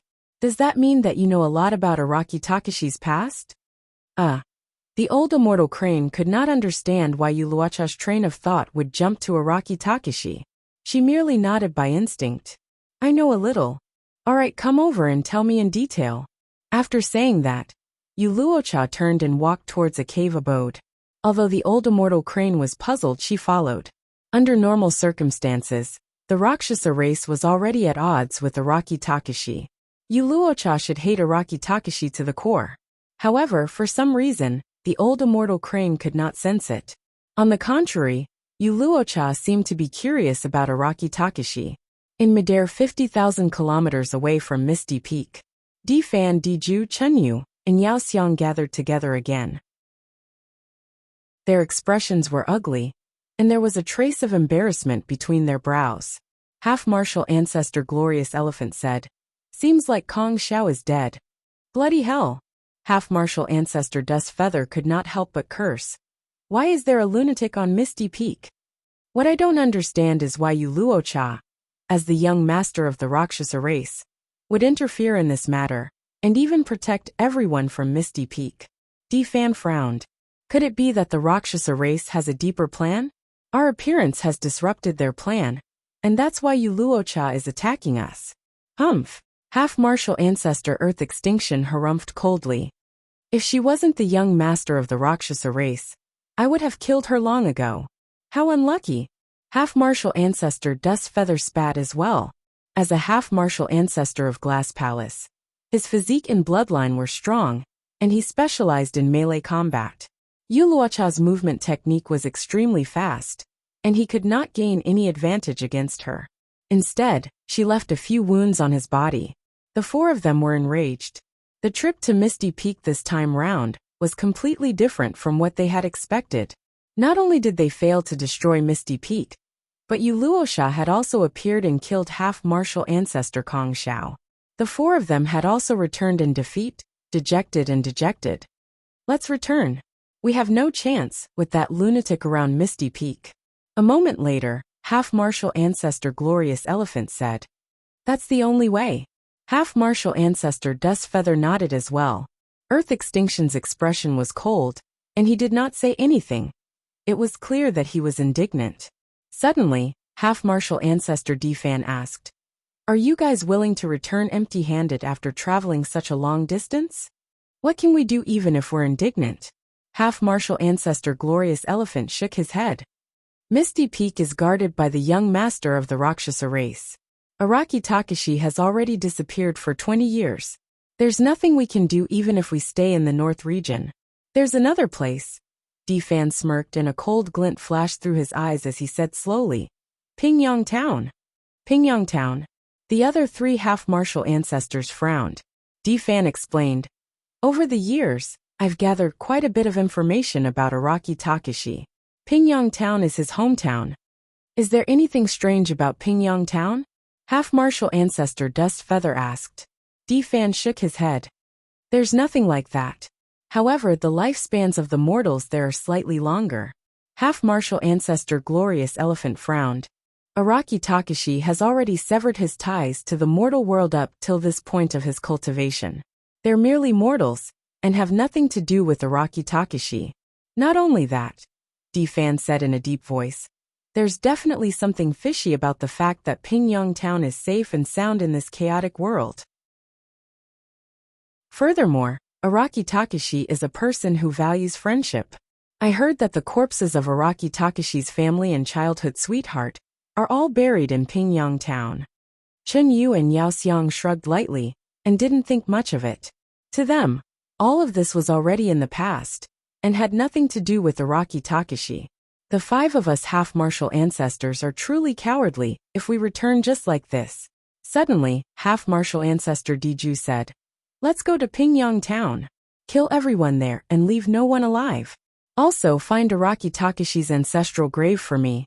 I want to dig out the corpses of his family and grind their bones to dust." Everyone knew that half-martial ancestor Diju wanted to vent his anger after his setback at Misty Peak. As for the mortals of Pingyang Town, they could only consider themselves unlucky. Half-martial ancestors Dustfeather and Glorious Elephant had no objections either. After all, in their eyes, they were merely mortals, and it was nothing much to kill them. Chapter 1491. Pingyang Town. In a quiet courtyard, the door opened with a creak, and a man with delicate features walked out. He wore a purple robe, and his expression was calm. "Young master, you're out of seclusion." Momo welcomed him. In his eyes, the martial Dao body seemed to have become a little different. There was an indescribable aura on his body. "Young master, you've already advanced to the conjoint body realm?" Momo asked with a delighted expression. "Yes." Wu Dao's true body nodded.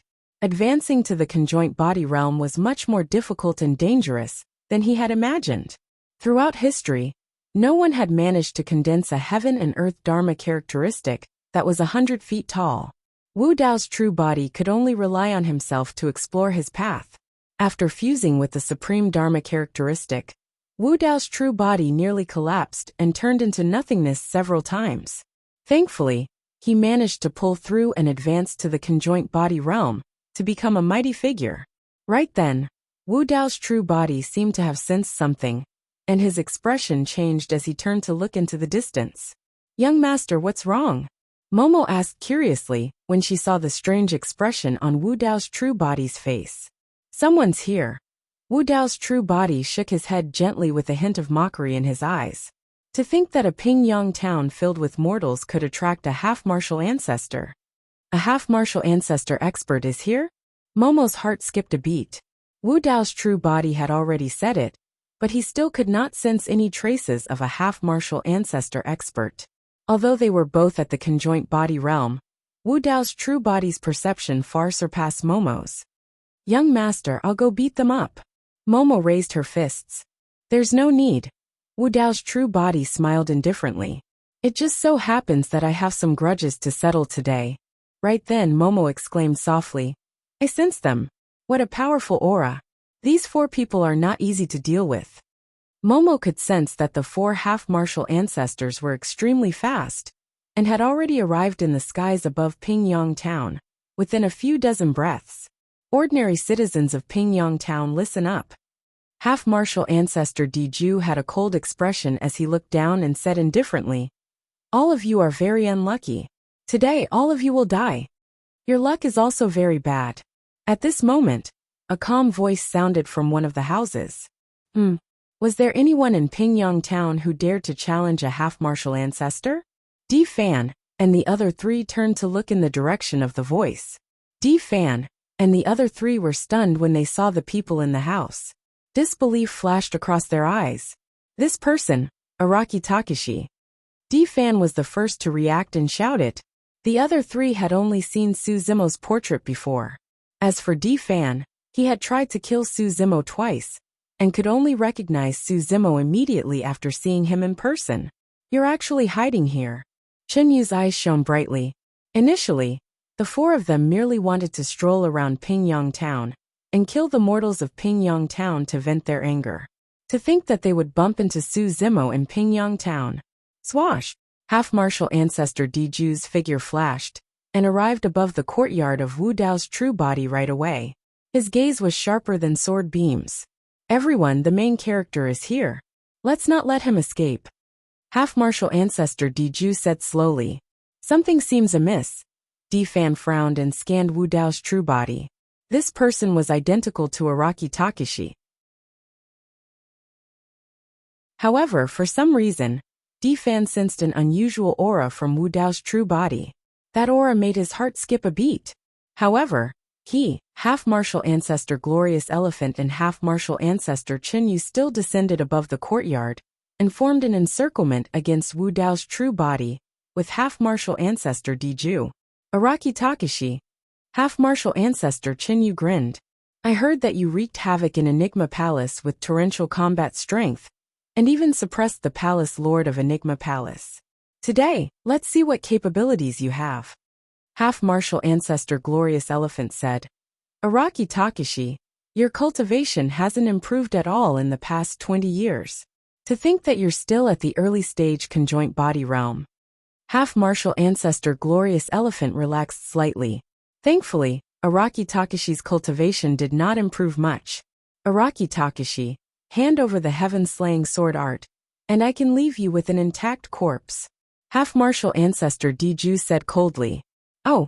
Wu Dao's true body shifted his gaze, and swept it across half-martial ancestor Diju. Narrowing his eyes he murmured.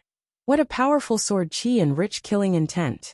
That sword chi and killing intent was similar to the heaven-slaying sword chi. However, there were clear differences. Seems like you've cultivated the earth-slaying sword art. Wu Dao's true body smiled gently and nodded. You came at the right time. You saved me the trouble of looking for it. You want to covet my earth-slaying sword art. Half-martial ancestor Diju could tell what Wu Dao's true body meant, and his expression turned even colder. Wu Dao's true body no longer looked at half-martial ancestor Diju. Turning to Di Fan he said slowly, Old dog Di Fan, as a half-martial ancestor, you killed me twice in a row. It's good that you came today. Before he could finish his sentence, Wu Dao's true body stood up and stomped gently on the ground. Swoosh. Instantly, barriers rose in the courtyard, isolating this place from Pingyang town completely. Di Fan and the other 3 were shocked and summoned their destiny dermic weapons right away. Half-martial ancestor Chen-Yu took out a pair of gigantic astral hammers from his storage bag. This pair of hammers of stars was completely made from the stars that fell from the sky. Each one of them weighed tens of thousands of caddies and could easily crush a mountain. I've long heard that Araki Takashi is invincible in melee combat. Today, I'll see if you're truly capable or not. Half-martial ancestor Chunyu hollered and channeled his blood chi, reaching the tsunami blood realm instantly. Ta, ta, ta, ta. Half-martial ancestor Chunyu strode towards Wu Dao's true body. With every step he took, the entire world would tremble. In just 3 strides, half-martial ancestor Chunyu had already arrived before Wu Dao's true body. After taking those 3 strides, half-martial ancestor Chunyu's aura had already reached its limits. Eat my hammer. Half-martial ancestor Chunyu's voice was like a bell as he swung the astral hammers in his hands and smashed them towards the head of Wu Dao's true body. The astral hammers were several times larger than Wu Dao's true body. A huge shadow shrouded over, as though the world was about to collapse. Attack! At the same time, Defan hollered as well. Dermic power surged within his body, and he extended his palm through the void, forming a gigantic millstone in midair that crushed towards Wu Dao's true body. Great Chaos Essence Palm. Light of Glorious Sun. Half-martial ancestor Glorious Elephant conjured hand seals with both hands, and a blazing sun seemed to be conjured between his hands, emitting a blinding light. There were more than 10,000 rays of light. Every single ray of light contained terrifying energy that could pierce the body of a conjoint body mighty figure with ease. Earth emits killing intent. Dragon Snake rises. Half-martial ancestor Diju hollered softly and closed his sword fingers, slashing gently towards Wu Dao's true body. Swoosh!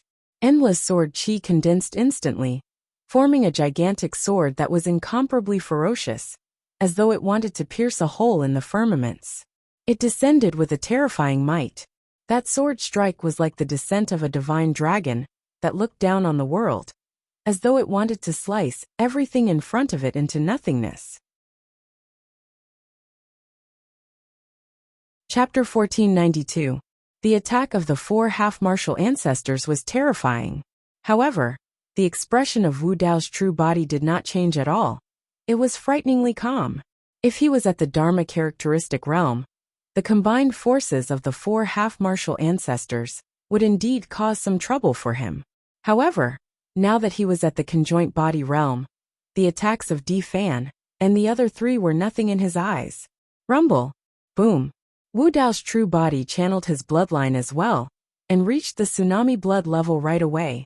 Similarly, the blood chi of Wu Dao's true body surged through his body like a tsunami blood, boundless and exuding a scorching temperature. It was as though a gigantic volcano was erupting within the body of Wu Dao's true body, and terrifying lava almost drowned half-martial ancestor Chunyu. Half-martial ancestor Chunyu's blood chi was completely suppressed by Wu Dao's true body. Against the attacks of the 4 half-martial ancestors, Wu Dao's true body was in no hurry. He punched in reverse towards the descending stellar hammer. Araki Takashi, you're truly arrogant. To think that you would dare to receive my half-martial ancestor dermic weapon bare-handed. It's like hitting an egg with. Before half-martial ancestor Chunyu could finish his sentence, a deafening bang sounded from the battlefield. Boom.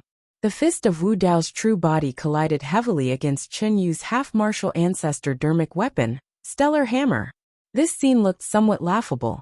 As half-martial ancestor Chunyu had said, it was like hitting a rock with an egg. However, it was different from what he had imagined. His hammer of stars was not that stone. The fist of Wu Dao's true body was the indestructible rock. After a deafening bang, half-martial ancestor Chunyu shuddered, and his eyes widened in disbelief. He sensed a terrifying power that was as turbulent as the sea, and as violent as fire surging into the stellar hammer. He could not withstand that power at all. Instantly, half-martial ancestor Chunyu's palm was torn apart and blood dripped. Not to mention his palm. Even the flesh and blood on his entire arm exploded in an instant, bursting into a cloud of blood mist. The hammer of stars flew out of his hand. At the same time, Wu Dao body stretched out his other hand and grabbed at the giant sword formed by the earth-slaying sword chi that was slashing down from the sky. You're courting death, half-martial ancestor Diju coldly said. Crack! The palm of Wu Dao's true body directly grabbed the dragon-like earth slaughter, sword into two halves, and casually threw it on the ground. The sword chi dissipated. At the same time, Wu Dao himself flicked his finger without even turning his head. Clang! On the battlefield, there was a strange sound of metal clashing. Another sword chi dissipated. Half-martial ancestor Diju's expression finally changed. When the earth unleashes its killing intent, dragons and serpents rise from the ground. The earth-slaying sword chi that he unleashed actually contained two moves. One of the moves was a giant sword that resembled a divine dragon slashing down. The other move was a sword energy that was as thin as gossamer and was like a poisonous snake. It silently pierced towards Wu Dao's true body. That was the true killing move of the earth-slaying sword art. Over the years, there were extremely few cultivators who could defend against the divine dragon gigantic sword. Even if they could defend against the divine dragon gigantic sword, no one could escape the killing power of the poisonous snake sword chi. However, half-martial ancestor Diju had not expected that Wu Dao's true body would be able to destroy the earth-slaying sword art with a casual punch and finger. The earth-slaying sword art is truly a waste in your hands. Wu Dao's true body sneered. The reason why he could destroy half-martial ancestor Diju's earth-slaying sword chi casually was because his body was incomparably strong to begin with. It was also because half-martial ancestor Diju had not comprehended the essence of the earth-slaying sword art. The light of glorious sun? It's nothing. Suddenly Wu Dao's true body shouted, "Destroy!" His body was like a Wu Dao furnace, and his martial spirit burned continuously. The sudden roar that he released was even more terrifying than any sound domain secret skill. Crack! Crack! Crack! Crack! The blazing sun that was just condensed in the hands of the half-martial ancestor Diju began to crack as its dermic powers dissipated. In the blink of an eye, it collapsed completely. Wu Dao's true body roared and destroyed the half-martial ancestor Diju's dermic art. It was only at this moment that Wu Dao's true body turned around and looked at the descending Great Chaos Essence Palm. Great Chaos Essence Palm? Wu Dao's true body nodded slightly. This secret skill is not bad. Wu Dao's true body did not put up a stance and punched. Boom! The millstone-like palm in midair exploded instantly, and its dermic powers dissipated. The four half-martial ancestors were ashen. The strength of Wu Dao's true body had far exceeded their imaginations. In fact, he was much stronger than the Araki Takashi from the battle at Enigma Palace, and the Araki Takashi in their memories. In fact, the purple-robed Araki Takashi did not even use any dermic weapons and appeared calm. With his bare hands, he destroyed their dermic weapons, dermic arts and secret skills. Something's not right. D-Fan seemed to have realized something and exclaimed, "You're not that Araki Takashi. This body of yours is definitely not Qinglian's true body. You're not a dragon phoenix either. Who exactly are you? Even the Grade 7 creation realm Qinglian doesn't have such power." Wu Dao's true body smiled and said, "You're right. The Araki Takashi in front of Enigma Palace and the Araki Takashi of dragons are only true bodies that I cultivated. What you guys are seeing now is Araki Takashi's true body." The words Araki Takashi's true body shattered the confidence of the four half-martial ancestors. 3 true bodies. Araki Takashi had 3 true bodies. The 2 true bodies that appeared in the cultivation world previously were not Araki Takashi's strongest strength. At the thought of that, D-Fan and the other 3 felt chills run down their spines. Qinglian's true body and Dragon Phoenix's true body alone almost turned the entire Tianhuang mainland upside down, and the situation changed drastically. What would it be like if the true body of Araki Takashi before them were to appear? D-Fan and the other 3 did not dare to continue thinking. Run! There was no need for D-Fan and the other 3 to communicate at all. They turned and fled tacitly. Among them, D-Fan even took out a major transference talisman from his storage bag and tore it apart, wanting to teleport and leave this place. However, before the great battle, the martial Dao body had already sealed off this part of the world. It was impossible for half-martial ancestor Diju and the others to break through the barrier within a short period of time. Even the major transference talisman was useless. Wu Dao's true body strode forward and arrived behind half-martial ancestor Chen Yu in the blink of an eye. Raising his fist, he smashed down viciously. Ah! Sensing danger, half-martial ancestor Chen Yu roared furiously, and his face turned purplish-green. A vicious glint flashed through half-martial ancestor Chen Yu's eyes as he swung his arm and waved his other astral hammer. Ignoring the punch from Wu Dao's true body, he smashed it towards the head of Wu Dao's true body. This was a method of exchanging a life for a life with an internecine outcome. Wu Dao's true body ignored half-martial ancestor Chen Yu's astral hammer and continued smashing down with his fist. He punched half-martial ancestor Chen Yu's head. At the same time, the astral hammer smashed onto the head of Wu Dao's true body. Half-martial ancestor Chen Yu's head was shattered by a single punch from Wu Dao's true body. His essence spirit was destroyed, and he died on the spot. As for Wu Dao's true body, it was unharmed. The astral hammer could not break through his body either. Wu Dao's true body did not have any dermic weapons. His body was his strongest dermic weapon.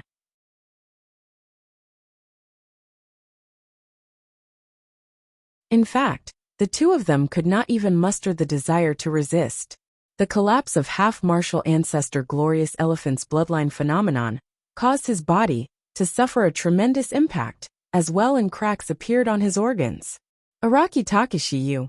Just as half-martial ancestor Glorious Elephant was about to speak, Wu Dao's true body had already arrived before him. Without giving him a chance to continue, Wu Dao extended his fair palm and patted the half-martial ancestor Glorious Elephant's head gently. Piak! Instantly, half-martial ancestor Glorious Elephant's gaze dimmed. His head appeared to be intact. However, his consciousness was already penetrated by the power of Wu Dao's true body and was smashed into pieces. His essence spirit was destroyed and he was dead. The corpse of half-martial ancestor Glorious Elephant fell from midair. 2 punches and 1 palm strike, and 2 half-martial ancestors were dead. Di Fan and half-martial ancestor Di Ju could only watch helplessly as this scene unfolded. They could only feel their limbs turn cold. At that moment, the pride of half-martial ancestor Di Ju vanished without a trace. Half-martial ancestors were at the peak of the cultivation world and could kill all the mortals of Pingyang Town with a single thought. However, half-martial ancestors were no different from mortals in the face of death. At that moment, their reputation and glory of the past turned into smoke. Right then, Wu Dao's true body turned around and looked at Di Fan and half-martial ancestor Di Ju, who were not far away. Di Fan, Wu Dao's true body said indifferently, "You tried to kill me twice but failed. You're dead meat now that I've attacked once." Di Fan had not expected that this existence that was even more insignificant than an ant in his eyes would possess such strength today. In fact, he could even look down on him and control his life and death. Back then, in the Dao inheritance ground, he forcefully tore open the space of the Dao inheritance ground and tried to kill Araki Takashi. At that time, Araki Takashi could not resist at all. Even the creation Qinglian was shattered by him. How many years had it been? To think that Araki Takashi would have grown to this extent. Araki Takashi, half-martial ancestor Di Ju's expression changed as he suddenly said, "I don't have any deep feud with you. I'm only here for your heaven-slaying sword art. If you let me live today, I'm willing to hand over the earth-slaying sword art." Half-martial ancestor Di Ju knew very well that he could not move Araki Takashi without sufficient chips. Therefore, he did not harbor any hopes of getting lucky, and said directly that he could hand over the earth-slaying sword art. "Indeed, there's no deep feud between us," Wu Dao's true body said. "However, since you intend to kill all the mortals of Pingyang Town, I can't let you live. As for the earth-slaying sword art, even if you don't hand it over, I can take it myself." Before he finished his sentence, Wu Dao's true body attacked once more. Swoosh! Unknowingly, Wu Dao's true body had already arrived before half-martial ancestor Di Ju and punched over. In the eyes of others, the punch of Wu Dao's true body was the most ordinary fist technique, without any tricks or fancy movements. However, one would only be able to sense how terrifying that punch was when they truly faced it. The will pressure released by that punch almost caused half-martial ancestor Diju's Dao heart to collapse. In his vision, Wu Dao's true body was no longer there. There was only that punch left. Buzz! A sword hum sounded. Half-martial ancestor Diju drew his sword and attacked. His arm and wrist didn't move much, but this sword had already pierced out. It was sharp and fierce to the extreme. Clang! The sharpness of the sword slashed against the fist of Wu Dao's true body. However, the sound of metal clashing could be heard. Half-martial ancestor Diju's expression changed in shock, and his entire arm went numb. Kill! Suddenly, a sword beam shone in half-martial ancestor Diju's eyes. That sword beam pierced straight for the eyes of Wu Dao's true body. Visual technique. The two of them were way too close. However, the burst of the visual technique arrived instantly. Wu Dao's true body could not dodge either. Wu Dao's true body had a mocking expression, and merely closed his eyes. Clang! This eye technique sword light pierced the martial Dao true body's eyelid, but did not pierce in at all. It only left behind a faint white mark. It could not even be considered as a wound. The next moment, Wu Dao's true body opened his eyes. The moment he opened his eyes, he wanted to kill. Chapter 1494. Half-martial ancestor Diju's visual technique was useless, and he had already lost the initiative. Wu Dao's true body opened his eyes and strode forward. Half-martial ancestor Diju raised his sword and stabbed. Wu Dao's true body's gaze was like a torch as he dodged the sword, and flicked his finger gently, flicking the spine of the sword. That was the weakest part of the sword. The sword trembled violently, and was almost snapped into two by Wu Dao's true body. Half-martial ancestor Diju could not hold on to his destiny dermic weapon, and it flew out of his hands. Wu Dao's true body scooped up the sword gently and stabbed in reverse. Poof! Given the strength and speed of Wu Dao's true body, any punch or slash could release shocking lethality. Half-martial ancestor Diju could not dodge at all, and his chest was pierced by his own destiny dermic weapon. This was not the end. Suddenly, half-martial ancestor Diju's expression changed.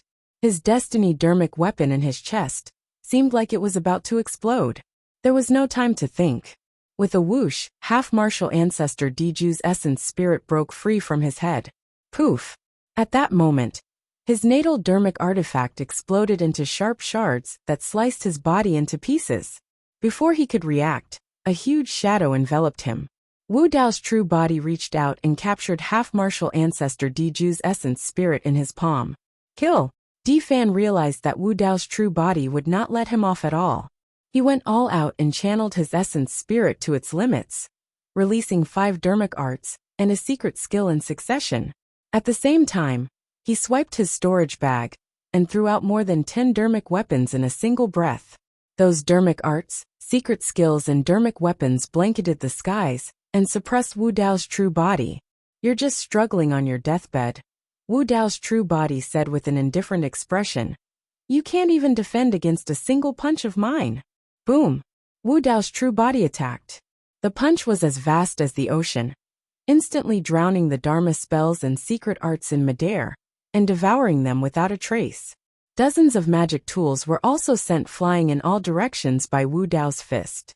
When they fell down, they were already dim and completely useless.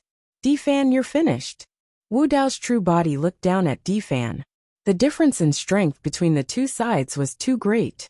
Back when Wu Dao's true body was at the Dharma characteristic realm, he had to release his bloodline phenomenon in order to suppress Yu Luosha. Now that Wu Dao's true body had reached the body integration stage, he hadn't even activated his bloodline phenomenon. Boom! Wu Dao's true body punched out. Di Fan hurriedly tore apart the protection talisman. He had found the talisman when he was exploring the ancient ruins.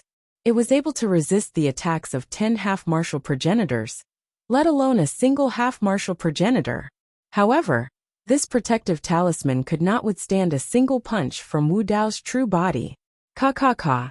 The talisman shattered. However, the aftershock of that punch was still abnormally terrifying. Di Fan's body exploded as well, creating a blood mist that was completely unrecognizable. Poof! Wu Dao's true body stepped forward and extended his finger, tapping Di Fan's glabella gently. Di Fan could not defend at all, and his head was penetrated by Wu Dao's true body's finger instantly, dripping with blood. Suddenly, a terrifying fluctuation of divine sense spread across the place. Di Fan knew that he was going to die, and did not want to be humiliated.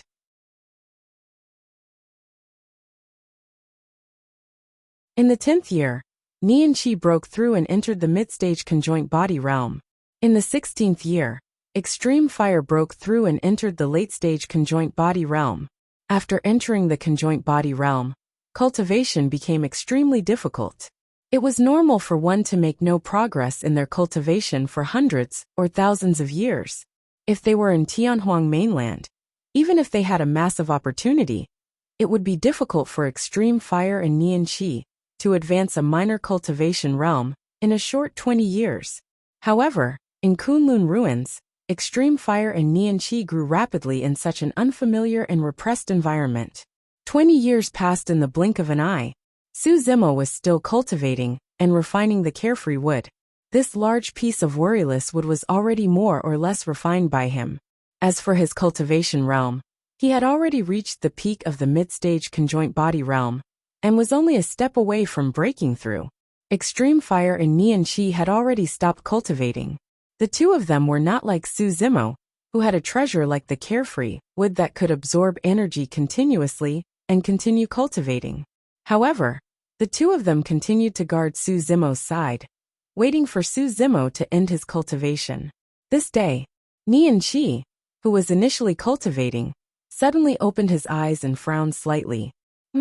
Before long, extreme fire opened his eyes as well and frowned, saying softly, "Someone's here."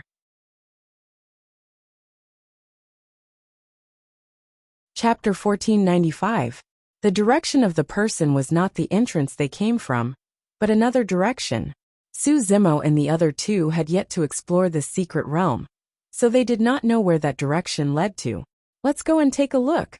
Extreme Fire sent a voice transmission with his spirit consciousness. He and Nian Qi stood up quietly and headed in the direction of the person. They did not alarm Su Zimo, who was still cultivating. As they walked along the passageway, they could see some corpses on the ground. They were all people who had died back then. Suddenly, the two of them stopped at the same time and exchanged glances. Their figures flashed, and they arrived at a dark corner. They restrained their auras and hid. A series of messy footsteps sounded from afar. It sounded like there were at least a dozen people. The auras emitted by these people were extremely powerful. Extreme Fire and Nian Qi looked at each other with solemn expressions. Among the dozen or so auras, the two of them even sensed the aura of a half-martial ancestor. However, they had also encountered countless battles in the periphery of the Kunlun ruins, and they had killed many half-martial ancestor powerhouses. Both of their cultivation had improved, so they were naturally not afraid and continued to listen. "Divine Envoy, it's all thanks to you that we were able to break the formation outside." "That's right. This formation has been in Kunlun ruins since ancient times. All these years, no one has been able to break it." Two compliments were heard. Extreme Fire and Nian Qi nodded secretly. From the looks of it, this group of people should be from Kunlun ruins. It was very likely that they were from the Kunlun clan. Then another person said, "It's nothing. The Tao of formations has been passed down for a long time where we come from. I have some attainments in it." Extreme Fire and Nian Qi frowned at the same time. The person who spoke later was obviously the Divine Envoy. On the other hand, the Divine Envoy's tone was a little strange. His words were choppy, and his pronunciation was not standard. Extreme Fire and Nian Qi had to distinguish carefully before they could understand what he meant. "Who was the one who set up this formation?" The Divine Emissary spoke again. "This person is very powerful. If it weren't for the fact that too much time has passed and several of the formation's eyes have decayed, I wouldn't have been able to break this formation. I heard that she was a woman from Tianhuang mainland in the ancient era."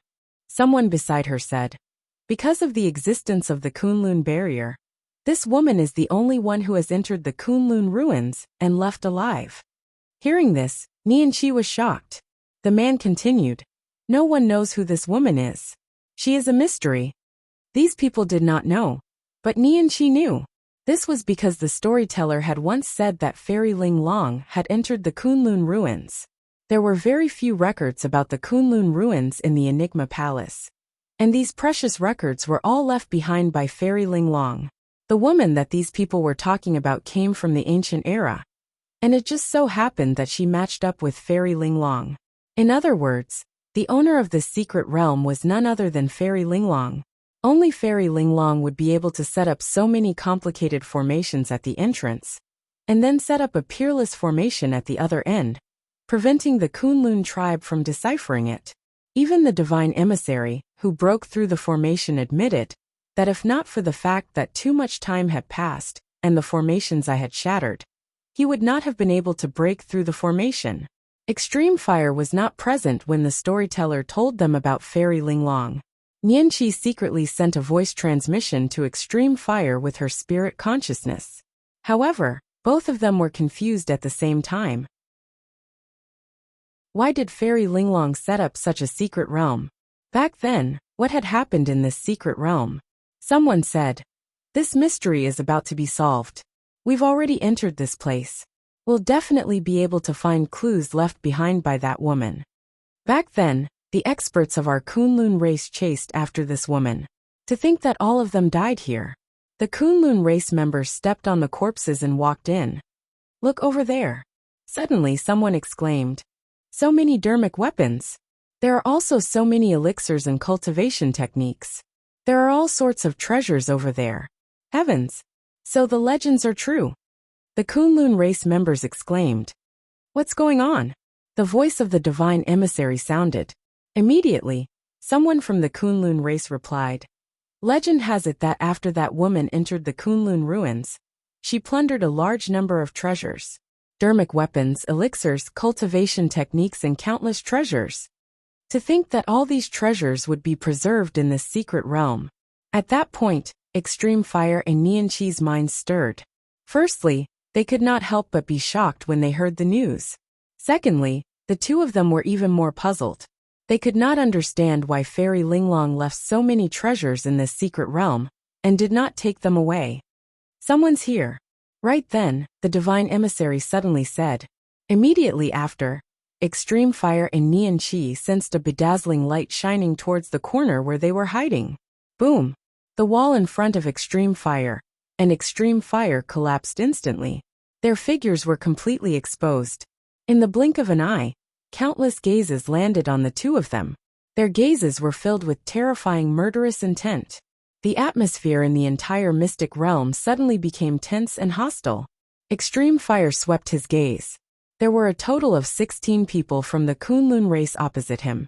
Although they were all in human form, it was clear that they were of different races, and the bloodline, auras they emitted, were different as well. The attire of the Kunlun race was similar. Among the crowd, there was only one person who wore a wide white robe. Unlike the others, he looked conspicuous. If Extreme Fire was not wrong, this white-robed man should be the divine emissary that the Kunlun race was talking about. Nianqi's gaze landed on the white-robed man as well. For some reason, Nianqi sensed a familiar feeling from the white-robed man. The white-robed man was also looking at Nianqi. There seemed to be something hidden in his eyes. Extreme Fire and Nianqi could not sense the cultivation realm of the white-robed man. It was hazy, as though it was concealed by something. They were in a gigantic secret chamber, with all sorts of treasures piled up beside them. On the wall, some delicate handwriting could be vaguely seen. It was covered with a layer of dust, so it was unknown what was written. Given the current situation, Extreme Fire and Nianqi did not dare to be distracted, and merely swept their gazes casually. Outsiders, the only half-martial ancestor of the Kunlun race, stood out, and looked at Extreme Fire and Extreme Fire with a ferocious gaze as he shouted, "Outsiders have entered," the white-robed man murmured in deep thought. In other words, there's a high chance that the other end of this secret realm leads to Tianhuang mainland. That's right. The eyes of many Kunlun race beings lit up as well. The half-martial ancestor of the Kunlun race could not help but exclaim, "That woman is too powerful. To think that she could open a passageway under the envelopment of the Kunlun barrier." There was a Kunlun barrier in the Kunlun ruins. The people inside could not leave, and the people outside could not enter. However, the existence of this secret realm broke that fact.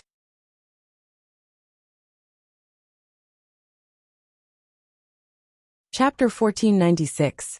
Haha! The half-martial ancestor of the Kunlun race laughed loudly. Since we know about this passageway, we can leave Kunlun ruins. That's right. Another Kunlun race member nodded and said, we can finally leave this place and return to Tianhuang mainland. We will have a chance to step into the Mahayana realm and become true patriarchs to break free from the restraints of heaven and earth. Due to the fact that the primordial war was too terrifying, a divine power forbidden zone was left behind in Kunlun ruins. Once a Mahayana patriarch stepped in, it would cause a divine power storm. It was even more impossible for one to step into the Mahayana realm in Kunlun ruins. That was because as long as one comprehended a divine power, it would form a divine power storm. This meant that even if one successfully stepped into the Mahayana realm, they would die immediately and be torn apart by the divine power storm. Everyone, we are indeed from Tianhuang mainland, but we have no ill intentions towards you or Kunlun ruins. Extreme Fire's expression was calm as he cupped his hands slightly and did not rashly clash with the Kunlun race. The half-martial ancestor of the Kunlun race sneered. Outsiders should be killed without mercy. Kill them. The half-martial ancestor of the Kunlun race waved his hand casually, not taking Extreme Fire and Nianqi seriously at all. Extreme Fire's expression turned cold as well. Extreme Fire was a mighty figure that intimidated an entire region in Tianhuang mainland. After his rebirth, his reputation was even more resounding after a few battles. He treated them with respect, because he did not want to clash with the Kunlun race the moment he arrived at Kunlun ruins. However, since the Kunlun race wanted to kill him, he would not be afraid. Humph! Extreme Fire sneered as well. If you want to kill me, you'll have to see if you have the ability. Before he could finish his sentence, two mighty figures of the Kunlun race had already arrived. One of them extended a rough hand with long hair and slapped down on the top of Extreme Fire's head. Beast, how dare you be impudent in front of me? Extreme Fire shouted softly, and his glabella flickered. A scarlet cauldron flew out and smashed towards the mighty figure of the Kunlun race. The mighty figure of the Kunlun race also realized how powerful it was and reacted extremely quickly. He changed his move at the last minute and relied on his powerful body to clench his fist, punching towards the incoming cauldron. Boom! A loud bang. The fist of the Kunlun race mighty figure clashed with Extreme Fire's destiny dermic weapon. Roar! The powerful being of the Kunlun race shrieked as a look of agony appeared on his face. When his fist collided with Extreme Fire's destiny dermic weapon, his tendons and bones felt like they were being torn apart. The pain was unbearable, and his palms swelled up instantly. This was not the end. On the body of this crimson-red cauldron, a blazing flame was ignited. It followed the fist of the Kunlun race and swept towards his body. The long hair on the arms of this Kunlun race big shot was burned into ashes in an instant. The intensity of the flames even incinerated this person's flesh and blood.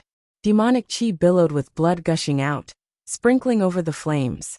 However, the crimson-red flames did not seem to be extinguished at all. Instead, they grew stronger and stronger. In the blink of an eye, the entire body of the Kunlun race mighty figure was engulfed. Roar! The powerful being of the Kunlun race roared in anger as he pushed his bloodline to the maximum, wanting to revert back to his true form. He was not a human. Only when he was in his true form could he unleash his full strength. However, Extreme Fire did not give him the chance. Extreme Fire grabbed with his palm and instantly, an incomparably dense and vast dermic power gathered in his palm, condensing into a spear that burned with flames. The spear was red and was completely burned through by the flames. Extreme Fire tossed in reverse. The spear transformed into a red beam of light and entered the person's chest, bursting with terrifying flames instantly. This flame began to burn from the inside out. In just a few breaths of time, the internal organs of this Kunlun race cultivator were all burned to ashes. The person struggled and screamed hysterically in the raging flames. However, he could not make it through in the end. The pain in his body was unbearable. His essence spirit broke out of his shell, but was devoured by the flames rapidly and turned into ashes. He died. Although they were both at the conjoint body realm, this Kunlun race mighty figure could not last more than 3 rounds against extreme fire. The other conjoint body mighty figure, that lunged towards Nian Qi, was secretly shocked when he saw that. He did not dare to be careless, and had already reverted to his true form in midair. Roar! It was a demon beast that was similar to a jackal. However, the bloodline aura of this demon beast was much more terrifying than that of a jackal. Its gaze was vicious and extremely ferocious. The demon beast was covered in scales from head to toe, and had sharp claws and fangs. Its movement technique was agile, and its speed was shockingly fast. This was a ferocious beast that was almost extinct in Tianhuang mainland, the Yazi. Not only was the Yazi ferocious and bloodthirsty, it was also extremely vengeful. As long as one offended it slightly, they would definitely bear a grudge. Such a powerful ferocious beast could only exist in the Kunlun ruins. The Yazi reverted to its true form, and its blood qi surged. It arrived in front of Nian Qi and opened its mouth, biting towards Nian Qi. Nian Qi looked extremely weak, and her body was not even as thick as one of the Yazi's arms. That bite could tear Nian Qi apart instantly. Not far away, the white-robed man watched everything with interest with a fake smile. Nian Qi's expression was calm, and there was no hint of fear in her eyes. The moment the Yazi lunged forward, Nian Qi attacked. Boom! The sound of a tsunami echoed from Nian Qi's body. Golden blood qi surged into the skies, suppressing the Yazi's bloodline instantly. Nian Qi extended her fair and tender palm, and landed on the Yazi's head, pressing it towards the ground. Boom! The ground trembled, and a huge pit was created by the Yazi's head. Most of the Yazi's sharp teeth were shattered and its mouth was filled with blood. The half-martial ancestor of the Kunlun race frowned slightly and murmured, "Protoss bloodline?" He glanced at the white-robed man instinctively. The white-robed man smiled gently. "It's just a remnant of the Protoss. Her bloodline is impure." Pausing for a moment, the white-robed man continued, "However, this woman is very talented. It's indeed rare for her to be able to cultivate a half-god bloodline to such an extent." By the time the white-robed man finished speaking, the battle on the other side had already come to an end. The Yazi struggled to stand up. However, it could not break free from the suppression of Nian Qi's palm. It was as though what was suppressing its head was not a palm, but an unshakable 100,000 mountains. Poof! Nian Qi channeled strength in his palm, and a divine light burst forth from it, penetrating the Yazi's head instantly. The gigantic body of the pure-blooded ferocious beast froze for a moment, before falling heavily to the ground, stirring up endless dust as it died on the spot. Given extreme fire and Nian Qi's current combat strength, there were very few conjoint body realm cultivators who could defeat them in a one-on-one fight. Their combat strengths were even capable of suppressing some half-martial ancestors. Swash! Swash! Swash! Apart from the white-robed man who was motionless, the remaining 13 Kunlun race beings, including the half-martial ancestor, stood out and surrounded extreme fire and extreme fire. Chapter 1497. Roar! Roar! The 13 Kunlun beings all transformed into their true forms. They were all sorts of primordial ferocious beasts. Some of them looked familiar, while others were extinct in Tianhuang mainland. There was not a single human among the Kunlun beings. According to what Fairy Linglong had said, the Kunlun tribe was formed through the amalgamation of the remnants of the ancient war. During the era of the primordial war, the human race was still the weakest race among the 10,000 races. They were enslaved, and did not even have the right to participate in the primordial war. Therefore, there were almost no humans in the Kunlun race. The half-martial ancestor of the Kunlun race was a 9 neonate. 9 neonate was a pure-blooded ferocious beast that was extremely ferocious. It had 9 heads that resembled strange snakes, and when it opened its mouth, it could let out the cries of a baby that bewitched one's mind. Back in the elementary ancient battlefield, Su Zimo encountered a 9 neonate. However, the 9 neonate before him had already cultivated to the half-martial ancestor realm and was much stronger than the one in the elementary ancient battlefield. Ooh, ooh, ooh. The 9 neonate reared its head and let out the cries of a baby. Extreme Fire and Nian Qi frowned and felt uncomfortable. Their blood qi surged and could not be suppressed. The 9 neonates' dermic powers were extremely high, and a single sound domain secret skill was enough to affect Extreme Fire and Nian Qi. Rumble. Boom. At the same time, the other 12 conjoint body ferocious beasts charged forward towards Extreme Fire and Nian Qi. The ferocious beasts rampaged, and the ground trembled with a series of violent sounds. Their momentum was terrifying, as though they could tear Extreme Fire and Nian Qi into pieces. Swoosh. Extreme Fire's expression was grim, as he conjured hand seals repeatedly. Instantly, 3 scarlet flames burned beside him. The 3 balls of flames spun slowly around him. Scarlet Flame Revolving Lantern.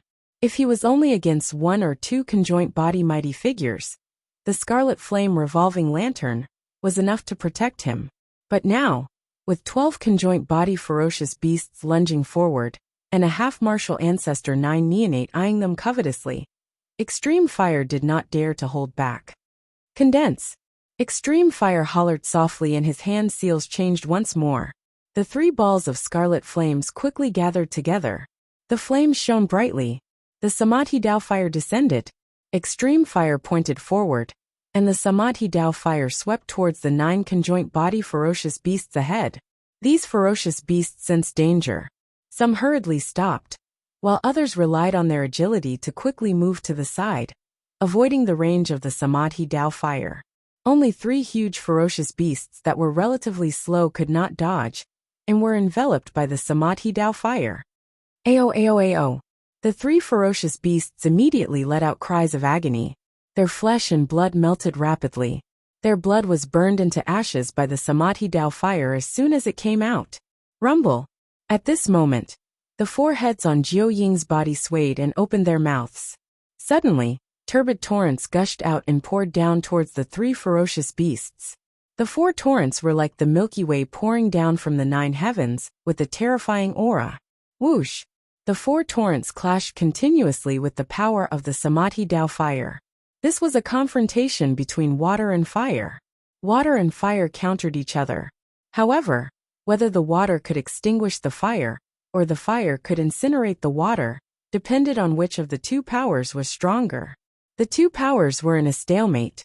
It would not have been a big deal if Extreme Fire and the Jiaoying were to fight directly. However, the battlefield between the Samadhi Dao Fire and the 4 torrents was on the 3 conjoint body ferocious beasts. The 3 conjoint body ferocious beasts were already in excruciating pain after enduring a single Samadhi Dao Fire. Now that they were corroded by the torrents, it did not take long for them to die in the battle between fire and water, without any corpses left. Outsider! The Jiaoying shrieked. You've angered me. Endless rage shone on the 9 heads of the Jiaoying. All of a sudden, the 9 heads moved at the same time. They opened their mouths and spat out flames. Torrents interweaved into a fire and water net that emitted a destructive aura and enveloped Extreme Fire. These flames also carried a nauseating stench. Be careful, the flames are poisonous. Nian Qi reminded hurriedly. Extreme Fire realized it quickly as well. With a grim expression, he channeled his destiny dermic weapon and blocked in front of him.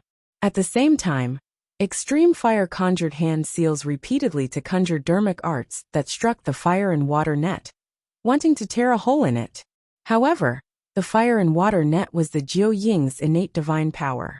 If the 2 of them were of the same cultivation realm, Extreme Fire could definitely tear the net apart. However, the Jiaoying was a half-martial ancestor expert now, and his dermic powers were boundless and endless.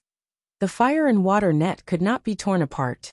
Just as the fire and water net was about to envelop them, Nian Qi arrived beside Extreme Fire in a flash after killing a conjoint body ferocious beast. Boom! Nian Qi channeled his bloodline and released his bloodline phenomenon. A gigantic pyramid appeared behind her. It was ancient and mysterious, and countless mortals knelt beneath it, praying devoutly. Nianqi stood at the top of the pyramid like a god of that world.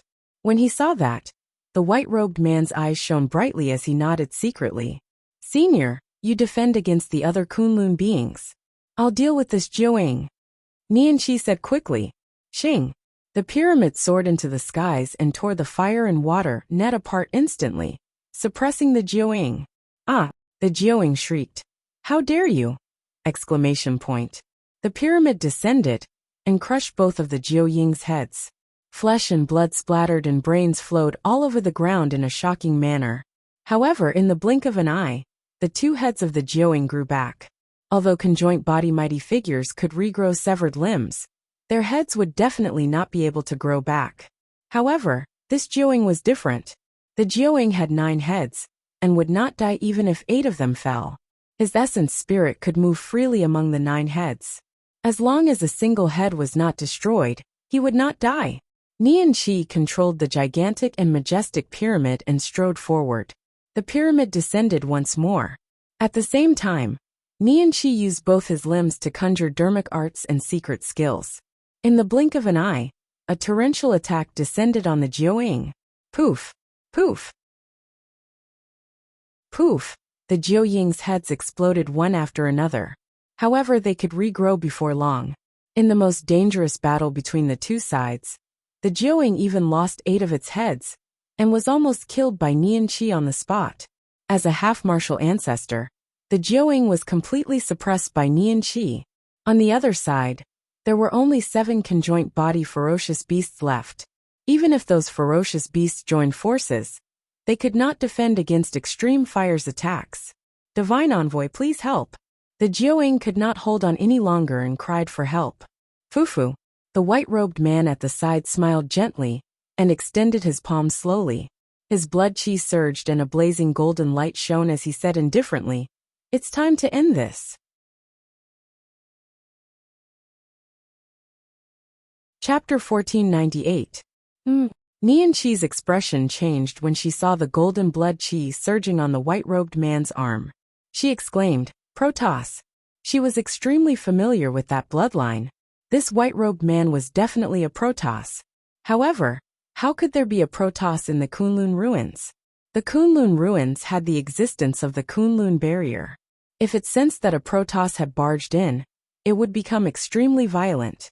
Nianqi was almost killed by the power of the Kunlun barrier. In other words, this white-robed man could not have entered from the outside. Could this person be a descendant of the Protoss, who survived the primordial war? However, if that was the case, why would the Kunlun race be so respectful to this person and address him as Lord Divine Envoy?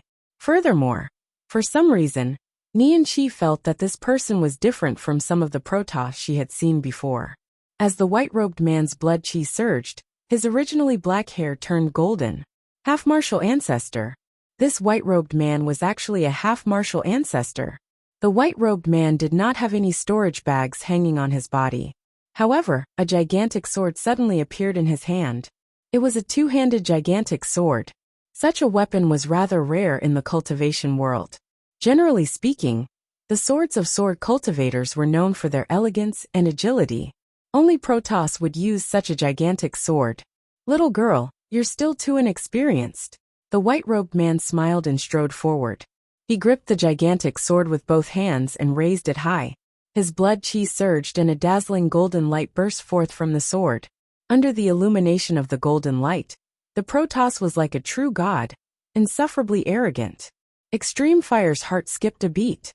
In front of this person, he even had the thought that he was unstoppable and undefeatable. Nianqi's expression was grim, as she controlled the pyramid behind her to crash towards the white-robed man. Slash! The white-robed man shouted, holding the sword with both hands. The gigantic sword shone with a golden light, as it slashed down at the incoming pyramid. Boom! An earth-shattering boom rang out. The entire secret room shook violently. Dust rustled down and smoke billowed. Everyone's vision became somewhat blurry. Ka. Cracks began to appear on the mysterious and majestic pyramid. They grew larger and larger, until they covered its entire body. With a loud bang, the pyramid collapsed and turned into nothingness. Nianqi's bloodline phenomenon was cleaved apart by the white-robed man's sword. Nianqi's body swayed, and a trace of blood spilled out from the corner of his mouth. However, her eyes were still filled with fighting spirit. Whoosh! Nianqi's figure flashed, leaving behind a series of afterimages. His speed was extremely fast as he pounced towards the white-robed man. You want to fight in close combat? The corners of the white-robed man's mouth curled up slightly. He didn't care at all, as he swung the great sword with both hands. His swordsmanship was wide open, but there were almost no flaws. His attacks were ferocious. Nianqi's body movements were graceful and abnormally agile. He constantly circled around the white-robed man, looking for an opportunity. There were way too many cultivation techniques and secret skills on Misty Peak. Nianqi had also cultivated many movement techniques and escape techniques. He integrated them into his comprehension and made use of the Protoss's bloodline and physique to cultivate a movement technique that was suitable for him. The white-robed man swung his greatsword with unparalleled strength. However, he couldn't even touch Nianqi's sleeves. Nianqi was still tense. That was because she knew that there was a high chance that she would be killed by the white-robed man on the spot if she made a single mistake. She couldn't withstand the white-robed man's strength at all. However, the white-robed man was calm and composed without any hint of anxiety in his eyes. All of a sudden, perhaps because he was tired from swinging his sword for a long time, a fleeting opening appeared on the white-robed man's chest. Without hesitation, Nianqi's eyes shone brightly as he strode forward and punched viciously. Bang! The punch landed squarely on the white-robed man's chest. However, Nianqi's expression changed starkly. Her fist did not seem to have landed on a body of flesh, but a body of steel. Swish! The white robe on the man's body instantly exploded, revealing a tall and strong body covered in shining golden armor. The armor looked extremely heavy and was engraved with mysterious and complex patterns that shone with golden light. Nianqi's punch landed squarely on the heavy golden armor. This opening was deliberately left to her by the Protoss. You've been tricked. The Protoss smiled and also punched Nianqi squarely in the chest. Nianqi's body was instantly sent flying. While still in midair, she spat out a large mouthful of blood. Her face was pale, and she looked dispirited. All the blood in her body had been scattered. With a bang, Nianqi fell heavily to the ground. She felt as if all the bones in her body were about to break. A layer of cold sweat instantly appeared on her face. You should know that I've already held back. The Protoss walked slowly toward Nianqi and smiled. If I hadn't punched but used my sword just now, you would already be a corpse. On account of your talent, and the fact that half of the Protoss bloodline flows in your body, I can take you in as my servant. Are you willing? Nianqi's gaze was cold, and she did not say a word. She knew very well that the Protoss had indeed held back just now. However, if he wanted her to submit, she would never agree. Seeing that Nianqi was unwilling to speak, the Protoss frowned slightly and said, You have to understand that I'm giving you a chance to live. Then, the Protoss looked at Extreme Fire on the other side and said indifferently, Like this person, only death awaits him. Whoosh! At this moment, Extreme Fire rushed out of the encirclement of several Kunlun race mighty figures, and threw the crimson cauldron in his hand toward the Protoss. Whoosh! The wind howled. The Protoss had a mocking expression. Without even looking, he raised his sword with both hands and slashed down. Clang! Sparks flew everywhere. The crimson cauldron was actually slashed back by the Protoss's sword, and crashed toward Extreme Fire, at an even faster speed. At the same time, the surrounding Kunlun race mighty figures also took the opportunity to attack. Extreme Fire could not clone himself, and several wounds appeared on his body instantly. In the end, Extreme Fire was even hit by his own Destiny Dermic artifact. Then he slammed heavily into the wall of the secret chamber behind him, and slid down slowly. Cracks began to appear on the walls. It was clear how terrifying the power that had erupted was. Ant, how dare you attack me?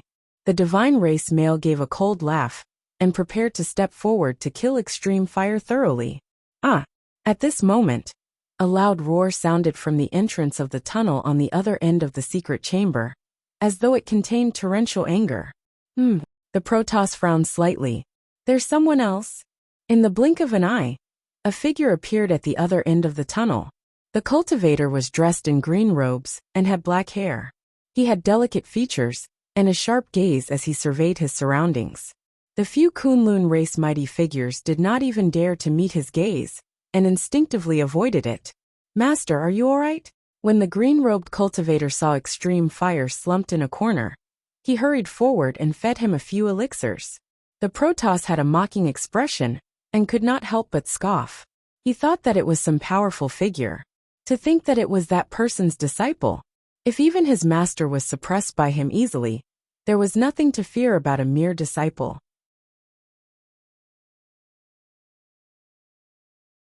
Chapter 1499. Zimo, you're out. Extreme Fire smiled. I'm fine.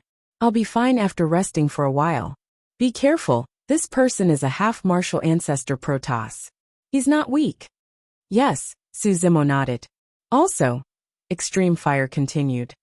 This should be a mystic realm passageway that Fairy Ling Long opened up.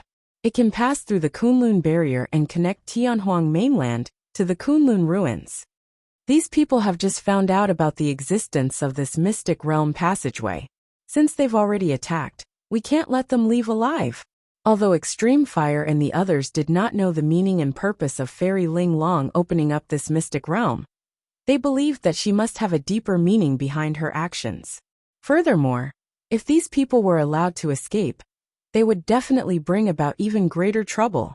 The only way to kill all the Kunlun beings here was to remove the firewood from under the cauldron and solve the problem once and for all. Fufu. At the side, Jiuing had already recovered from his stupor, and his injuries were mostly healed. When he heard that, he could not help but sneer. You're only at the late-stage conjoint body realm, and you want to kill all of us? After absorbing and refining the huge chunk of worry-free wood, Zimo's cultivation had already reached the mid-stage conjoint body realm and increased by 2 minor realms. If he were to cultivate normally, it would be impossible without hundreds or thousands of years. The power contained within the worry-free wood was way too pure and massive. It was compatible with Zimo's Qinglian's true body. Qinglian's true body could refine and absorb the power of the worry-free wood perfectly. Protoss. Zimo's gaze landed on the Protoss not far away, and he frowned slightly. How could there be Protoss in the Kunlun ruins? At that moment, Nianqi struggled to stand up as well, and returned to Zimo's side. He bowed slightly and said, Young master, you're the disciple of that ant? The Protoss looked at Zimo and smiled confidently. I only used a single sword strike to suppress your master. I should be able to suppress you with a single finger. Is that so? Zimo's face was expressionless as he walked towards the male Protoss. You can try. As a Protoss and a half-progenitor, the male Protoss didn't take Zimo seriously at all. Sure enough, as he said, he stretched out a finger and pressed it down on Zimo. Although it was only a finger, the finger was surging with golden qi and blood. It was like a stone pillar that reached the heavens. Its aura was shocking as it pressed down on Zimo. Zimo's expression was calm. Under the suppression of this finger, there was no trace of panic in his eyes. He didn't even try to dodge. Seeing that the finger was about to touch his head, Lin Fan's eyes widened. Zimo suddenly attacked. In the blink of an eye, Zimo's palm grabbed the Protoss's finger. The male Protoss's power was blocked, and he couldn't suppress it. His heart trembled, and he wanted to pull out his finger. However, his finger was tightly gripped by Zimo, and it couldn't move at all. It was impossible for him to pull out even if he wanted to. Crack. At this moment a horrifying sound rang out. The male Protoss's eyes widened, and his expression changed drastically. His eyes were filled with pain. The male Protoss finally couldn't bear it, and let out a sharp scream. Zimo actually broke the male Protoss's finger. The male Protoss frantically retreated, but Zimo didn't let go of his finger at all. Whoosh! Blood gushed out. Under the tearing of the two forces, the finger was directly torn off. Ant, how dare you injure my divine body?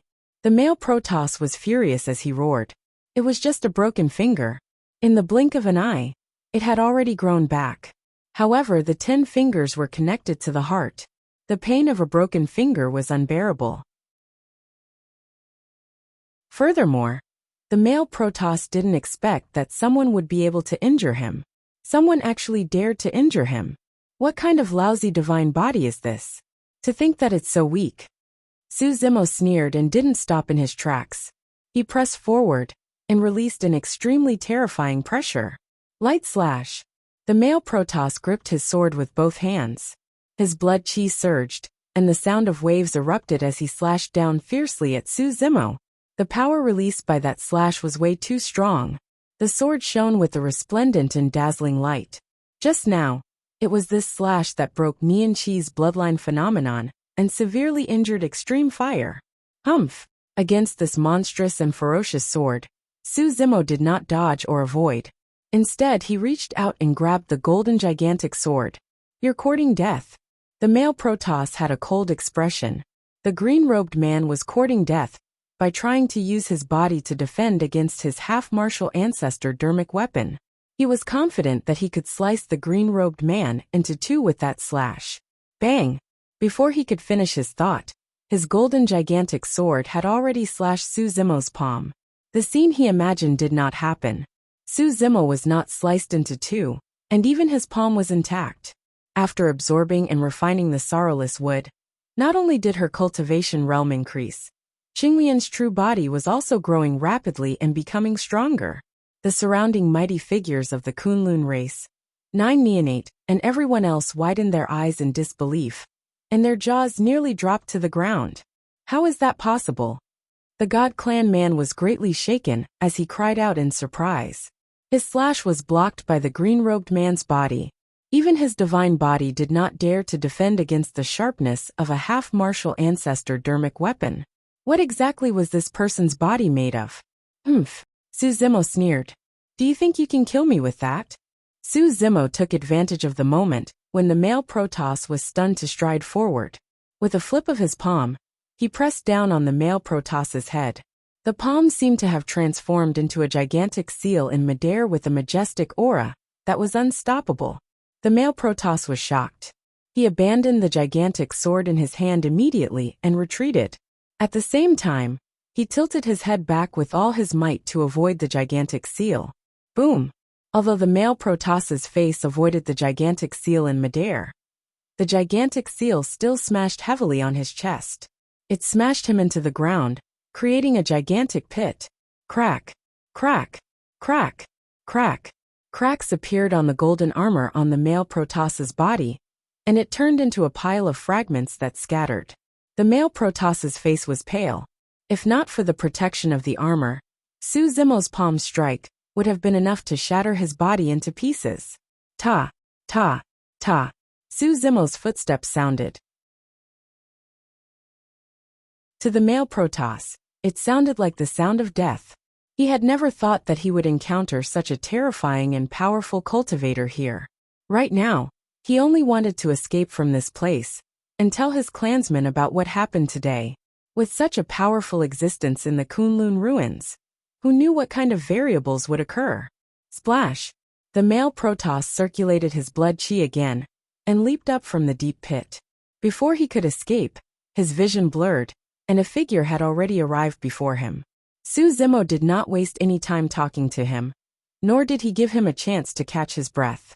With a flip of his hand, he pressed down with another palm strike. You're tuning in to the Li Mei's Wuxia Whispers YouTube channel. We're so grateful for your support, and don't forget to subscribe to join us on this incredible journey through captivating stories. Your generosity through donations truly makes a world of difference, as it's the primary source of revenue that allows me to expand and enhance this channel for you. Thank you from the bottom of my heart for being a part of this adventure.